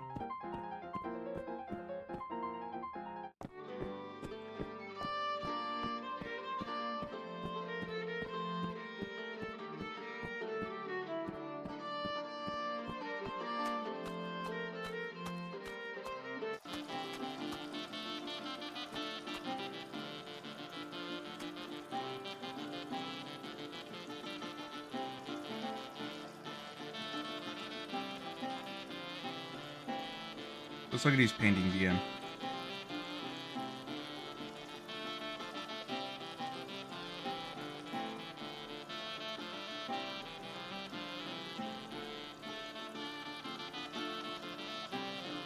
See tallies on the painting with Colin. I think those are tallies. 1, 2, 3, 4, 5, 6, 7, 7.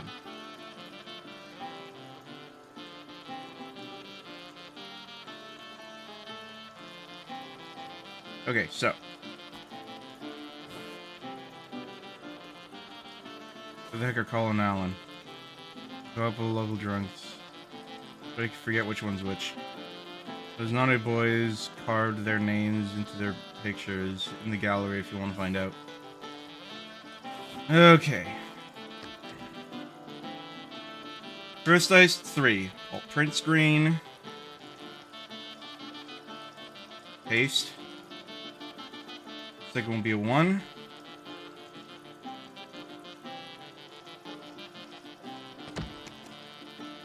First dice will be a 1.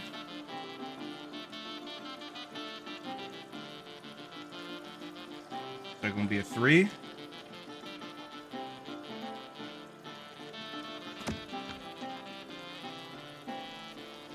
First bite dice. Okay, so print screen.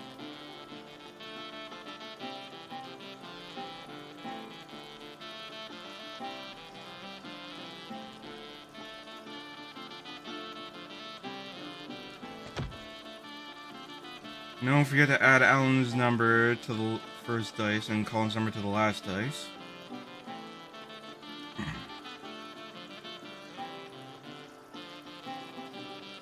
Assuming 7 becomes 1. Probably don't need to screen cap this one, but okay.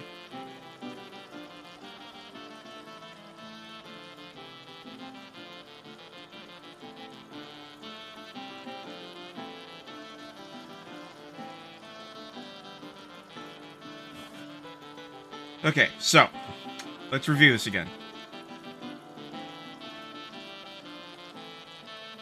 The first dice is 3, then 1, then 1, then 3.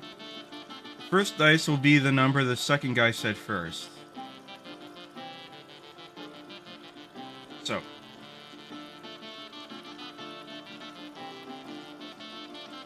The number the second guy said first. So that's a 1. I have a paint.net tab open for this.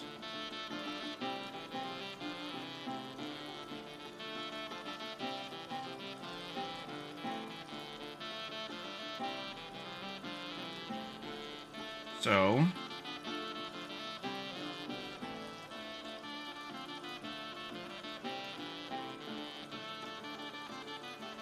and the second dice will be the number the first guy said second.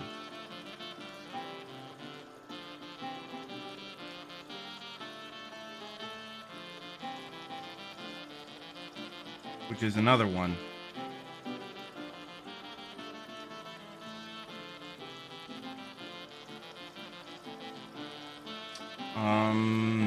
What's next? And don't forget to add Alan's number to the first dice and Colin's number to the second dice. What is Alan's number? I'm trying to find it in this painting.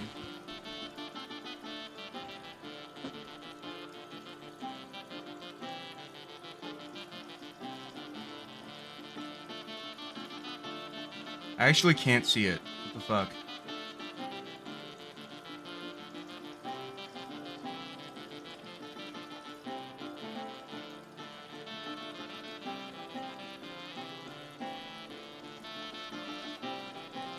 I don't think they mean the dates of the painting.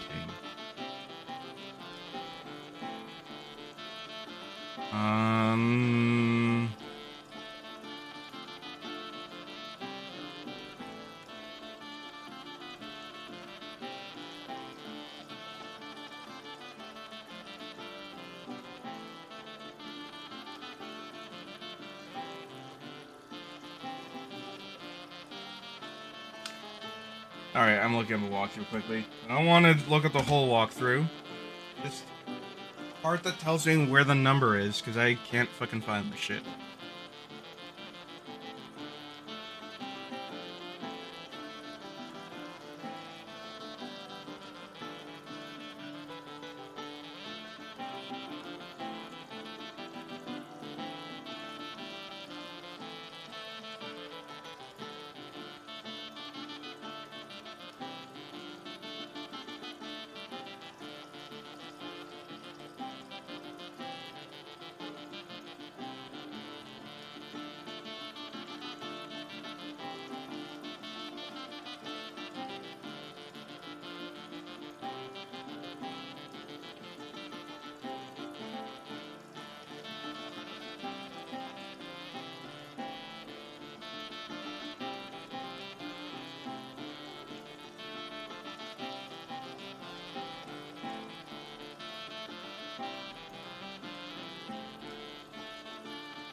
I know this is all bullshit, but I'm getting an achievement for it.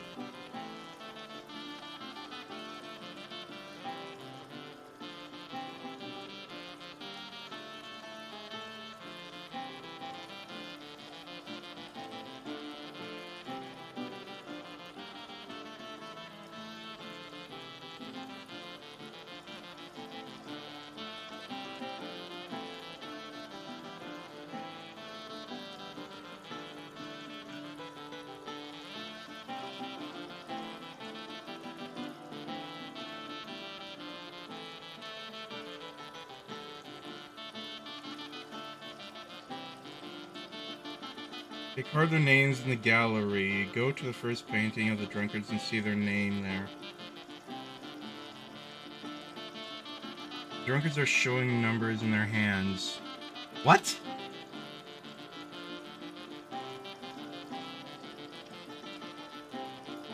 Oh my god, they are! Okay, that explains it.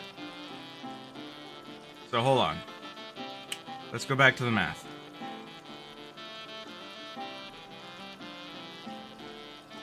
Alan's number to the first dice,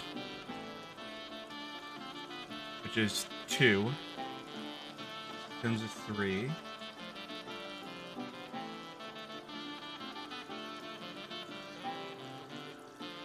And Colin's number, which is, by looks of 3, the second number is 4.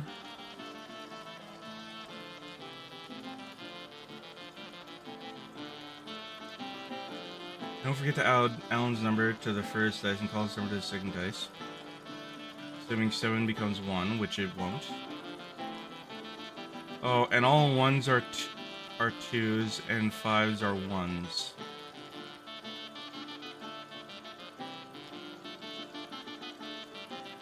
So hold on. It's not actually 1, it's a 2.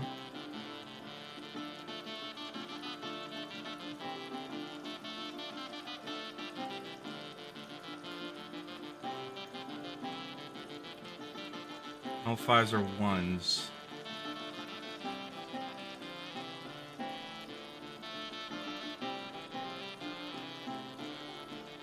Two plus 2, because it's Alan's number.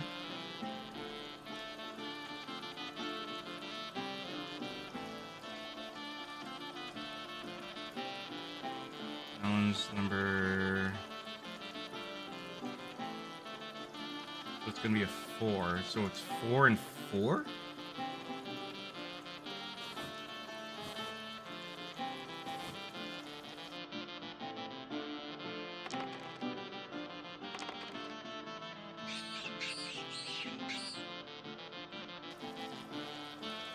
Okay, that didn't give me an achievement.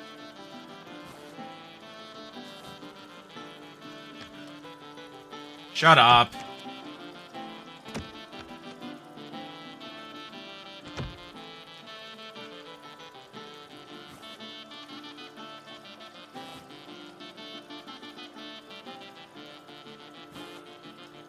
Give me the flipping blanket. Okay, then. Good luck enjoying anything with that attitude. My condolences to your wife.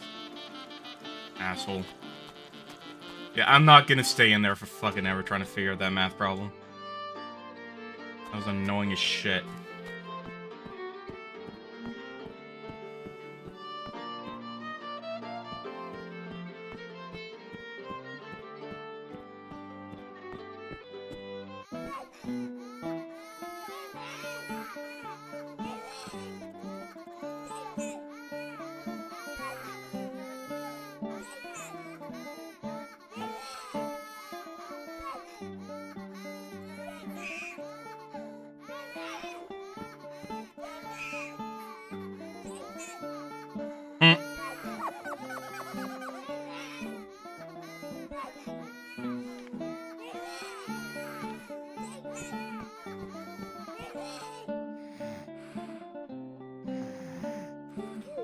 Okay, smart guy. You win this round.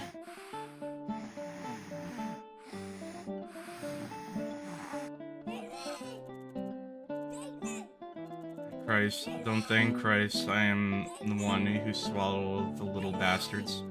Oh yeah, thank you. There's one more to deal with. She seems unusually tranquil for someone in the midst of such a turmoil.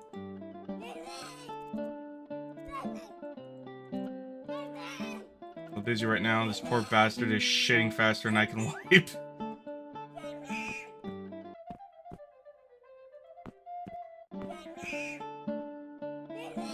Oh, we can't interact with this kid here? Okay, fine. Something about this guy is making me want to bash my own eyeballs out. I get the sentiment. Why'd you do that? Because I hate your look. Hey, can I help you? You have a face of a disgruntled crab.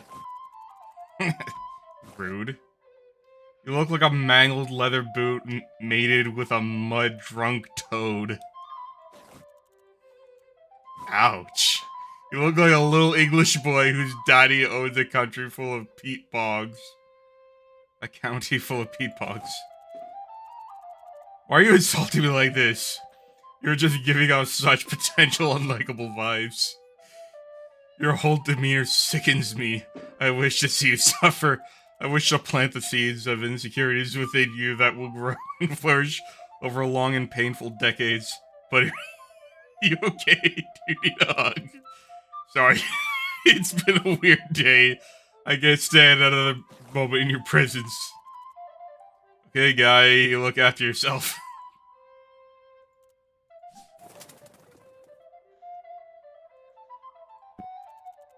The topless grape crown flute boy.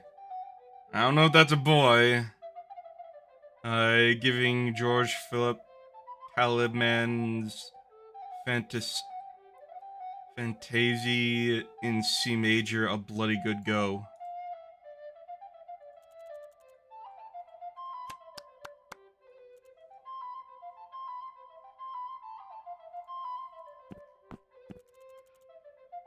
The slide is ready to rumble. Let's dance. Nah, I'm a skedaddle.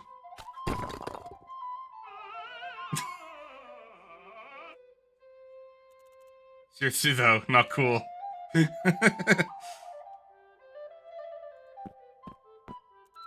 That's a big hole. Hello?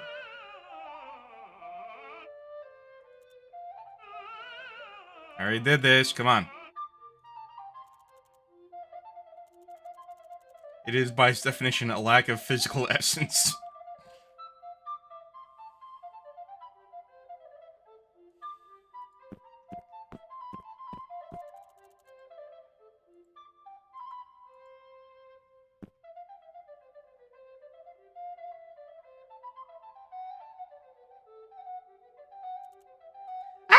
Hey! Stop shitting down my fucking chimney, fatso!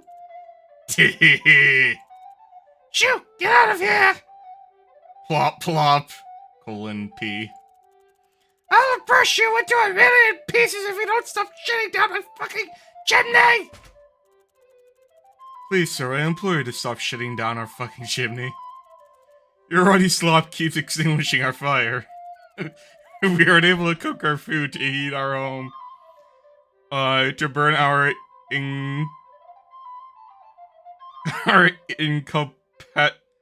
inculpatory financial documents. We cannot live like this.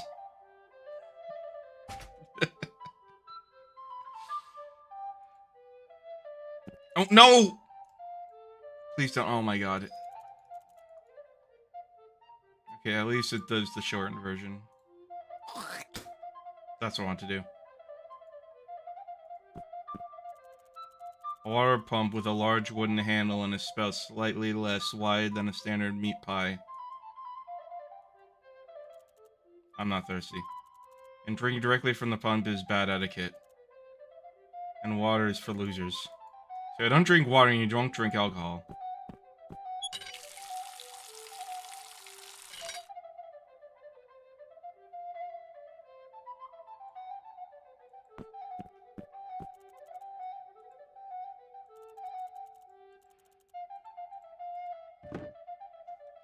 So I think I remember this puzzle from the demo.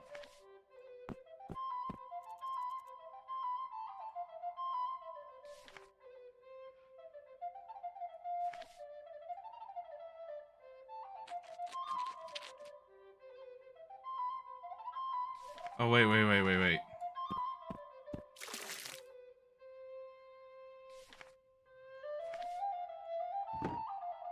And... oh, actually, no.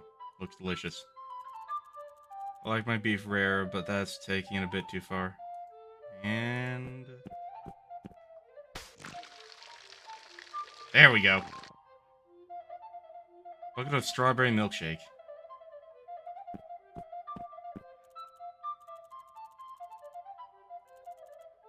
And that looks disgusting.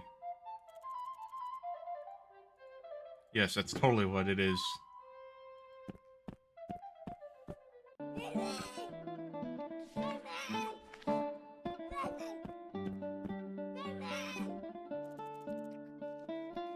Is that a strawberry milkshake?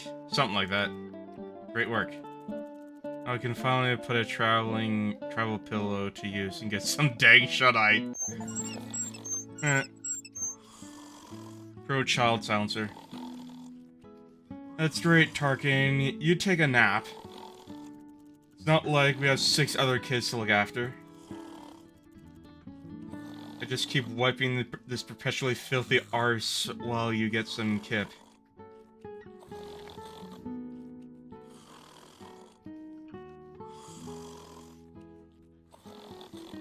Alright. That's 1, 2, 3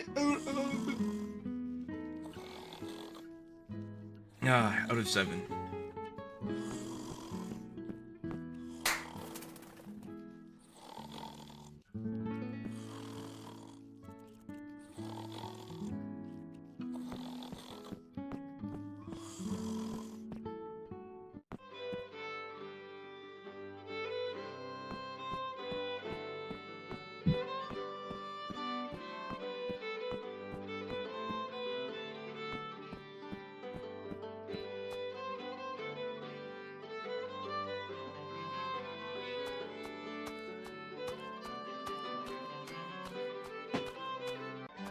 This is about where the demo ended, so this is all completely new territory for me.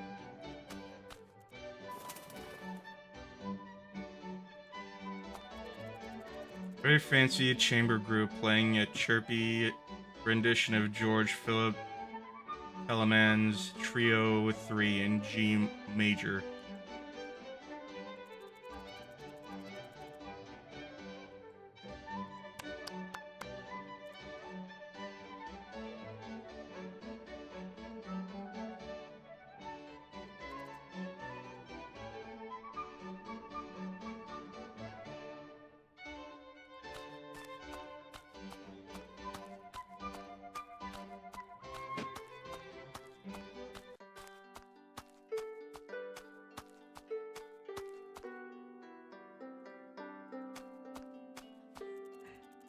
Neatly camouflaged harp player taking liberties with Claude Gomel's Psalm 42 from Geneva Psalter.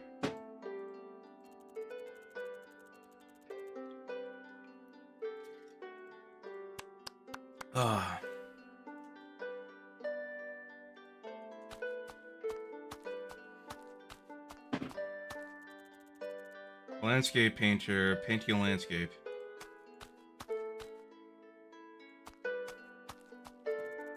Can't reach him atop that rocky escarpment.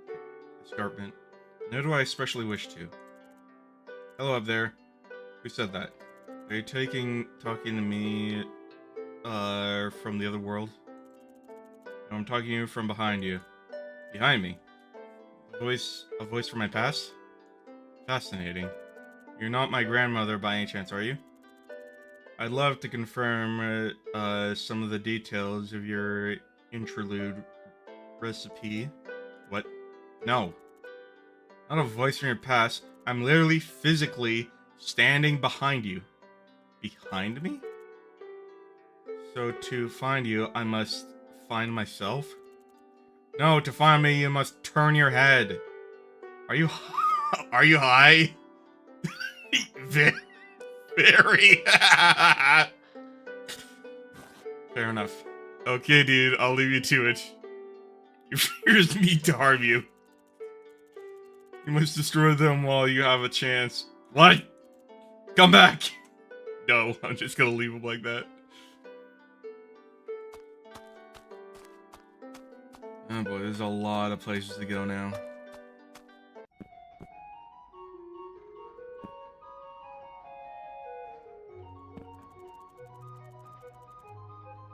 Johann Sebastian Bach Prelude and Fugue in F major.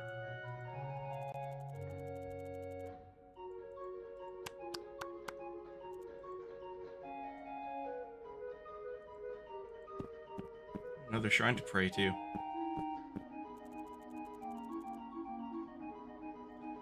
A little shrine with a stone trough and a couple of JCs.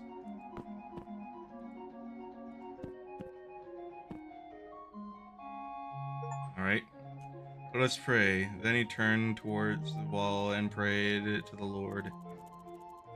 I said, glow with a divine luminescence and transcend your physical form to become one with the aether.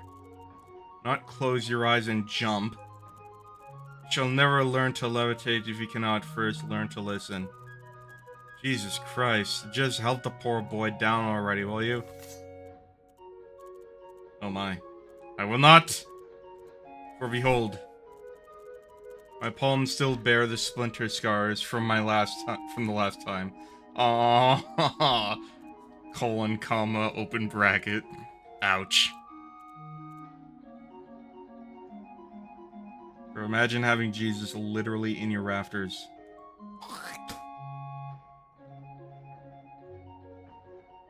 An etching of a bunch of tit-out lunatics causing mayhem on a bull-drawn cart.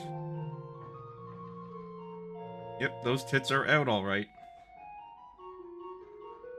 But you're not gonna tell me what this painting is? Or this drawing, I guess. Dilapidated old bishop in a dusty cassock.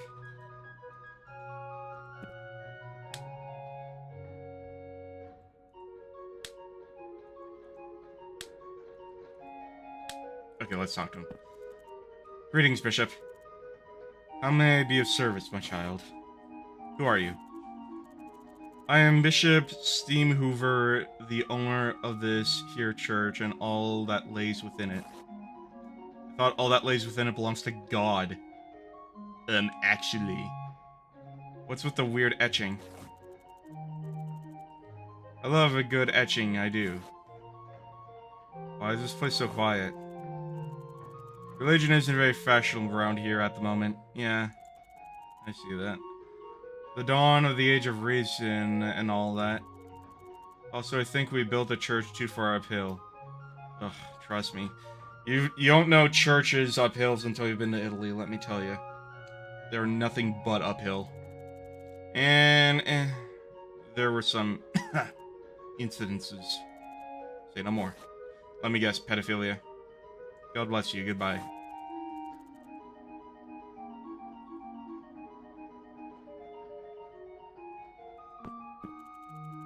It's too dark up there for me to make out the letters.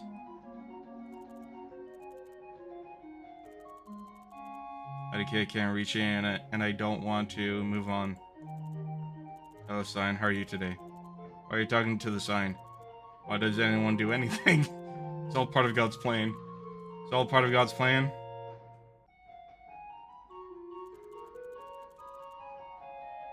A careless, white-bearded priest with a dull-skinned, bald head.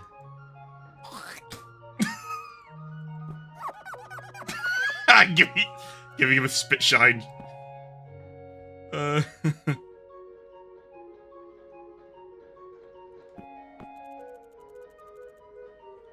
careless, white-bearded priest with a dull-skinned, bald head. I guess. Spit shine.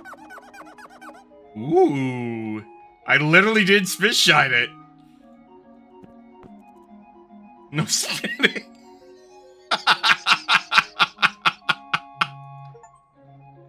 It's a sign. Then Jesus said to him, unless you see signs and wonder. Okay. Is there anything else in here?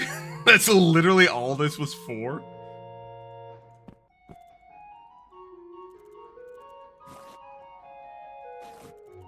I guess that's this entire scene, all this rigging and all this dialogue and the musical choice, all for a stupid fucking achievement. Time well spent.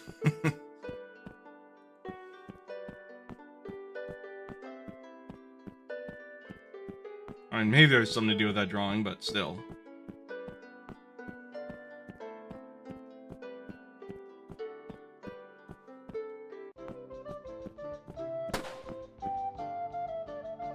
Another direct miss, lol.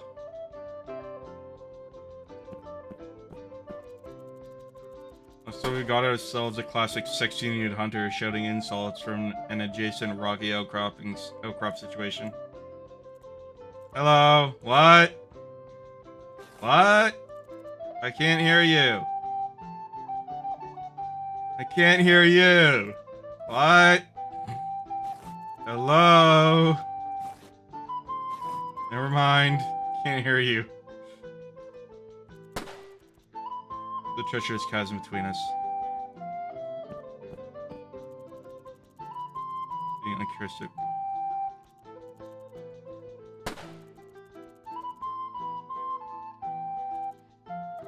It's a gun dog. He's supposed to collect the murdered birds after the bird murderer has murdered them. You mean a hunting dog? Well, I guess it would be like a retriever, right?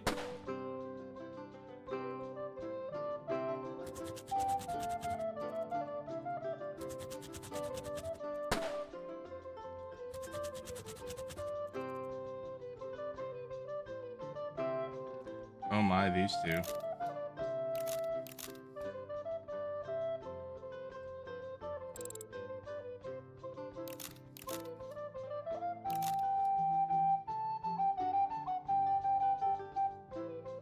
Smarmy little creep being strong-armed into a pigsty by a rabble of angry peasants.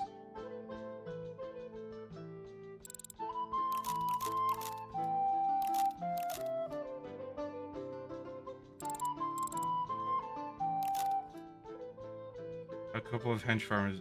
Yeah, yeah, okay.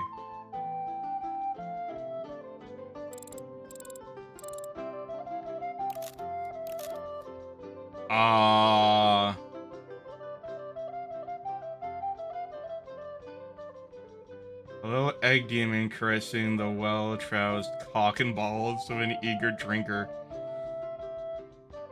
Some kind of bird or something.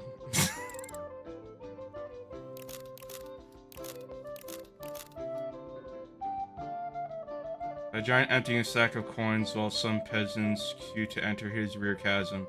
See, this feels kind of Haranu's-bashi.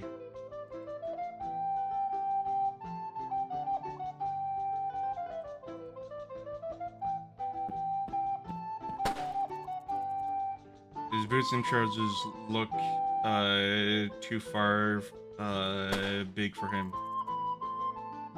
As does his ridiculous gun. Fully clothed man and two new children playing Tailman's Susado's bass dance Mein Varlangen.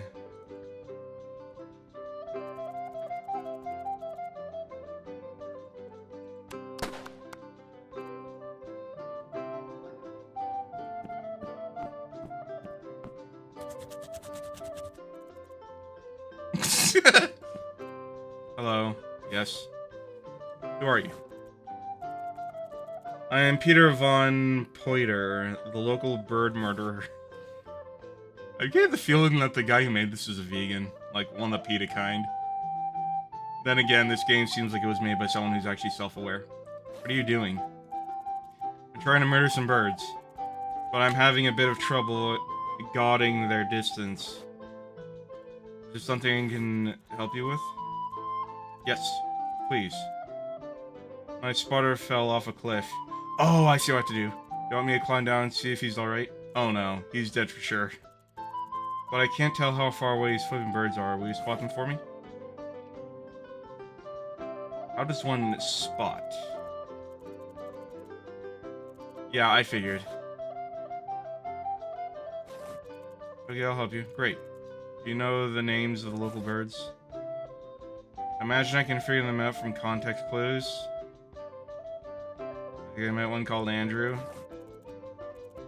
No problem. Take this book.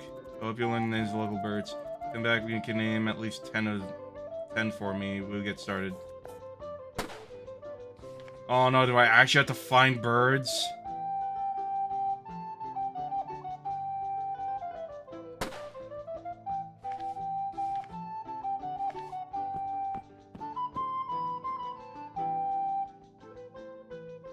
Oh no, do I actually have to?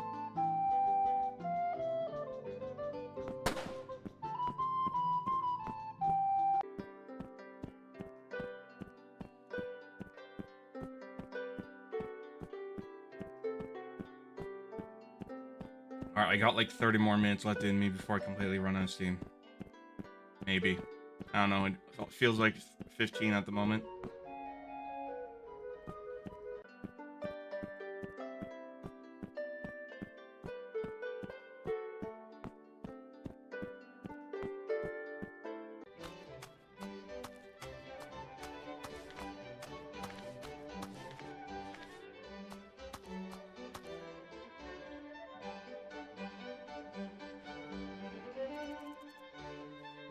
Like an affable sky wench.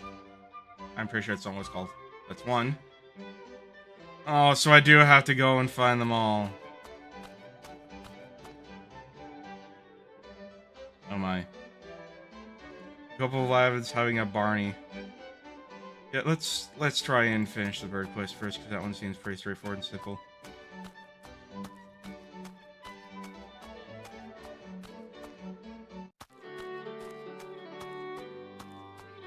Okay, was there not a bird around here? There's one in here.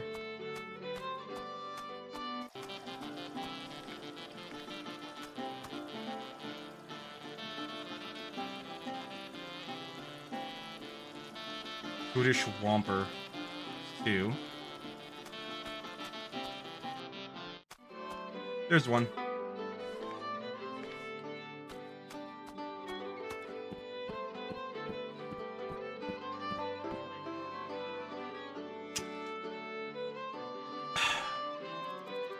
Looks like a blue-billed buttpecker.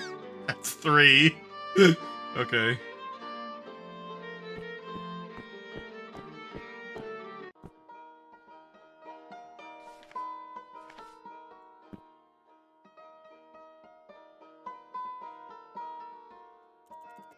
Let's get a little ground tyrant. That's 4. That's not a very funny name.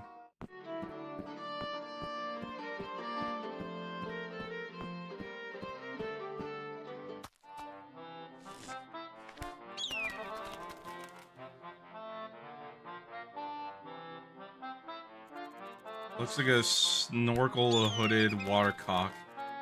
5. Can I? Alright, fine.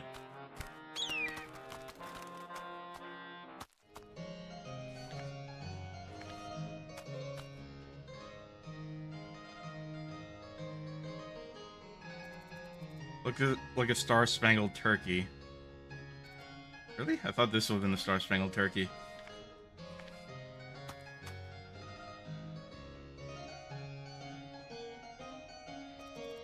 It's like a fickle-titted nonce. That's 7.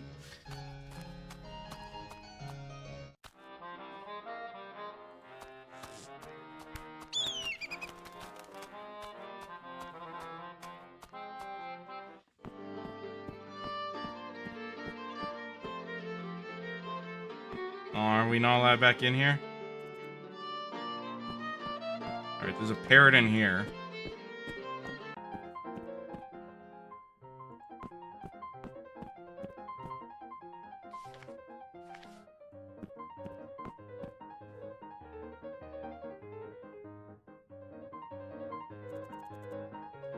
Looks like an egregious loon. That's 8. That does not look like a loon to me, buddy. I know what a loon looks like. It's literally on our equivalent of $1. I wonder, does this count? It does. Does not appear to be bird. What? He's holding birds. Bro, that's stupid.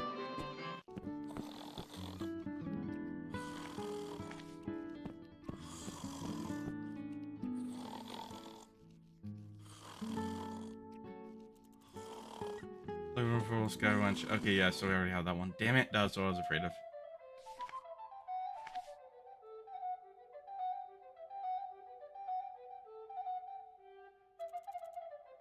Common skank. Okay. Oh man, I'm tired.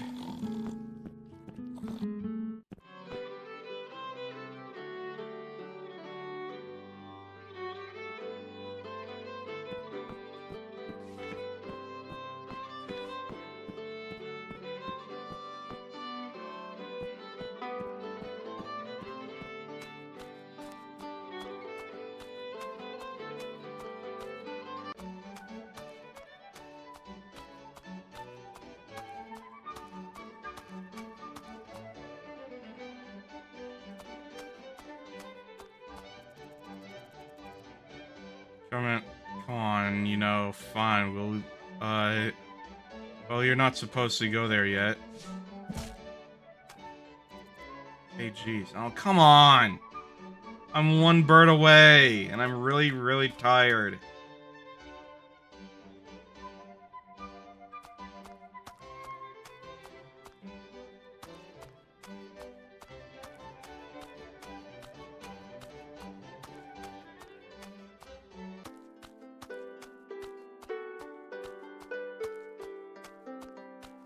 Is there a bird here?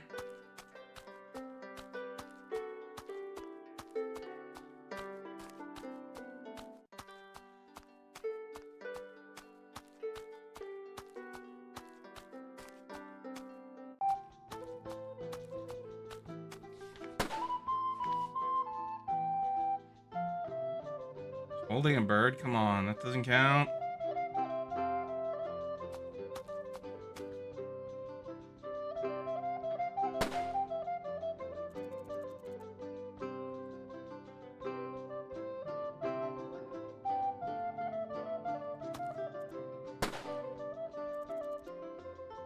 Yeah, me, bad for tummy. Keep your hands off that. And I can't use this.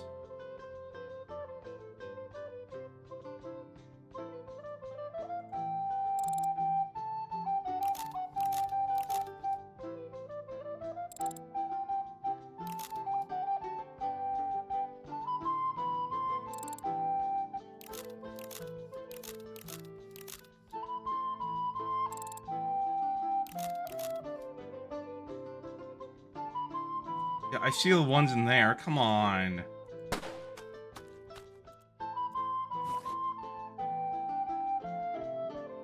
I could probably name 10 little birds now. Go for it. Fickleted nonce. Star-spangled turkey. Oh no, you're gonna make me name it all, aren't you? Snorkel wooded.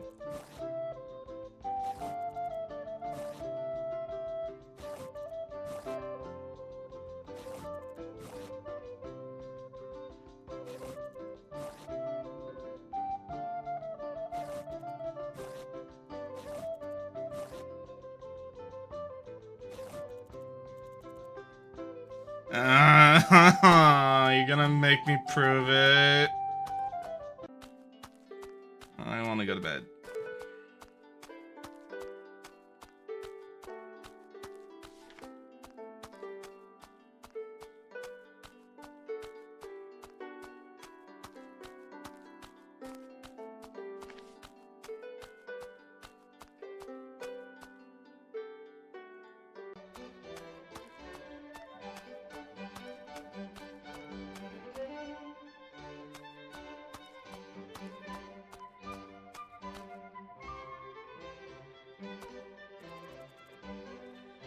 Quit complaining, you little crybaby. We all have wounds to tend. I literally wasn't saying a word until you came along. Please leave me alone. You're complaining with your eyes. Yeah, he does look like he's complaining with his eyes, not gonna lie. Looking all stoic and serene, trying to make me feel bad. I've been tied to a tree and had arrows shot at me. Excuse me for looking a little perturbed. See, there you go again. Moan, moan, moan. Well, I have problems with my own buddy. I nicked my tender little inner thigh on a thorn bush while walking a half marathon. I nicked it deep. That's arguably much worse than having a few epoxy arrows in you. It really isn't. It is too. It's not. It is too. You guys are both pathetic. Two is not. It is two. It's not. Is that a shrine of Buddha? A shrine with a finger bowl and a gaudy, bejeweled crucifix. That does not look like a Christian figure.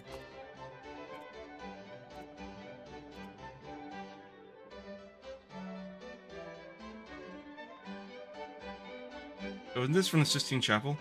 You're next, boy! I will skin you alive, and the tree beasts will feast on your innards. Then you will rue the day you took a bite of my sandwich. Ha ha ha! Yeah, I can have... Can I have that back now, please? I've got a date later tonight. Yeah. No? Fine. I never liked the nipples on that skin anyway. I need skin.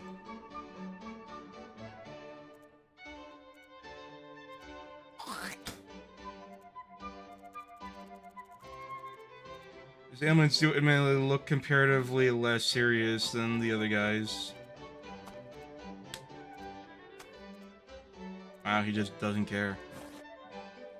Who are you? We're kind of in the middle of something here, mate. No time for pleasantries. It's something I can help you with. Yes, we need to resolve this argument once and for all. Please tell this idiot that being tied to a tree and having arrows shot into you is worse than being pricked by a thorn. Please tell this idiot that it's not. This too is not. Okay. Suffering is relative, so comparing it itself is invalid. You would both better off tending to your wounds, applying some ointments and bandages, perhaps, and then comparing yourselves to others, said the man with no scratches on his body. That was genuinely a very unhelpful thing to say. If you had any sense, you would simply admit that being pricked by a thorn is worse than being tied to a tree and having arrows shot in you. It actually isn't, though. It's two. It's not. It's two.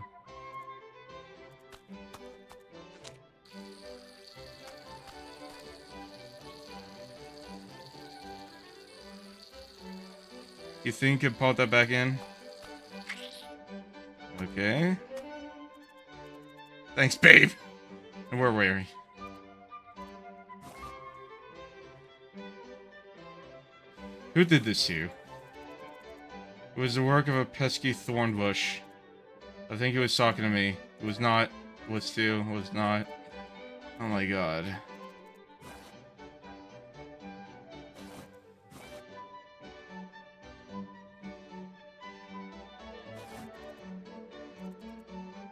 If Blightwall is not, is too, is not, is too.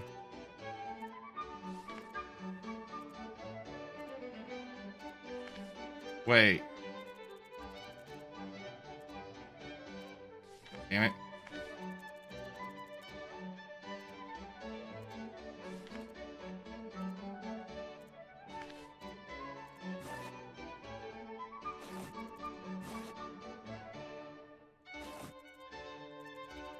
I can't even say that with a straight face. The bloody guys is not as too. Fuck.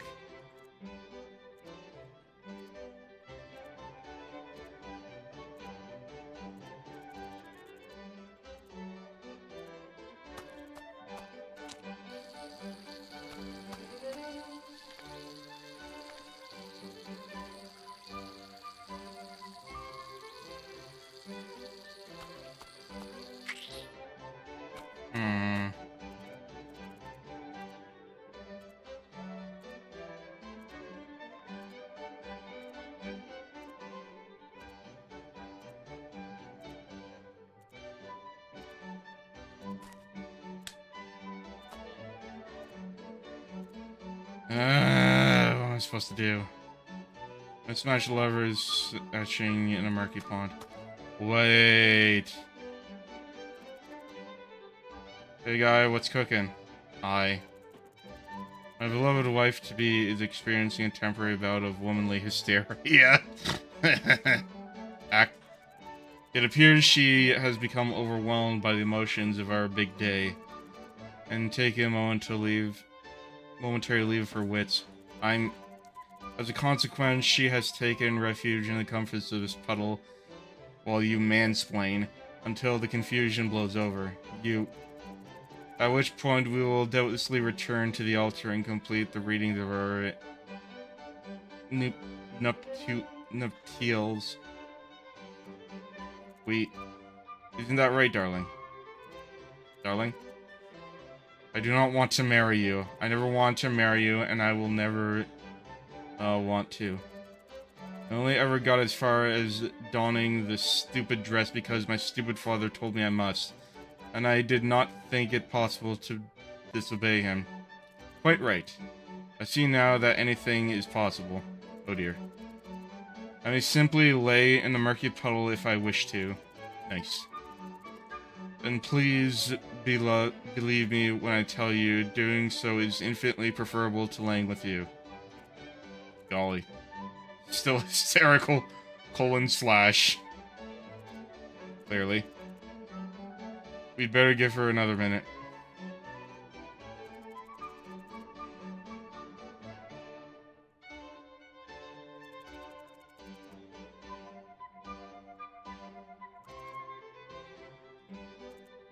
Hey babe, get lost, creep.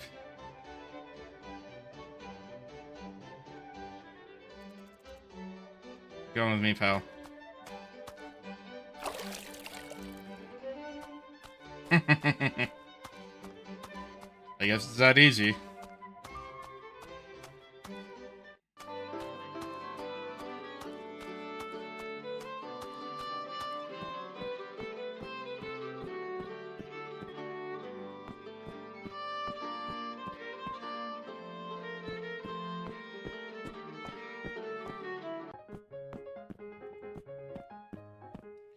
Okay, I found you a man.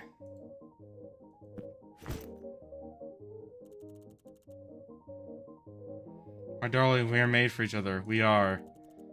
I love you with every fiber of my being, and I love you with mine. Aww.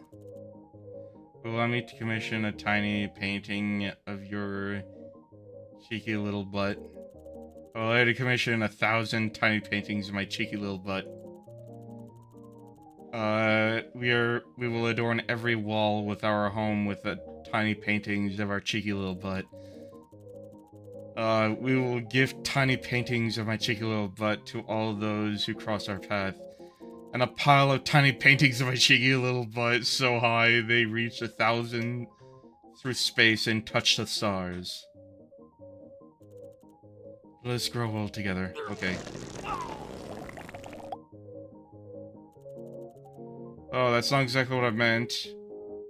What did you mean? Like, spend our lives together. Enjoy every beautiful moment to the fullest. While we grow old naturally at the usual pace. Oh, yes. That would be better, wouldn't it? Sounds great. Dang. So, yeah. Now that yeah. You want me to... I mean, you know, it would be... Okay, saw it. For love. Ew. This is rotten, isn't it? Awful. There's a snake worming through my chest cavity, whispering dross in my rancid earhole. Haha. There's a haunting frog nibbling my nether bits. Ew, there is! I've never been so happy. Same. You know, that is real love. When you can be in a horrible situation but still find joy with the one you love. Okay, and with that, I will save and exit. That's set 4 out of 7. That's good enough for now.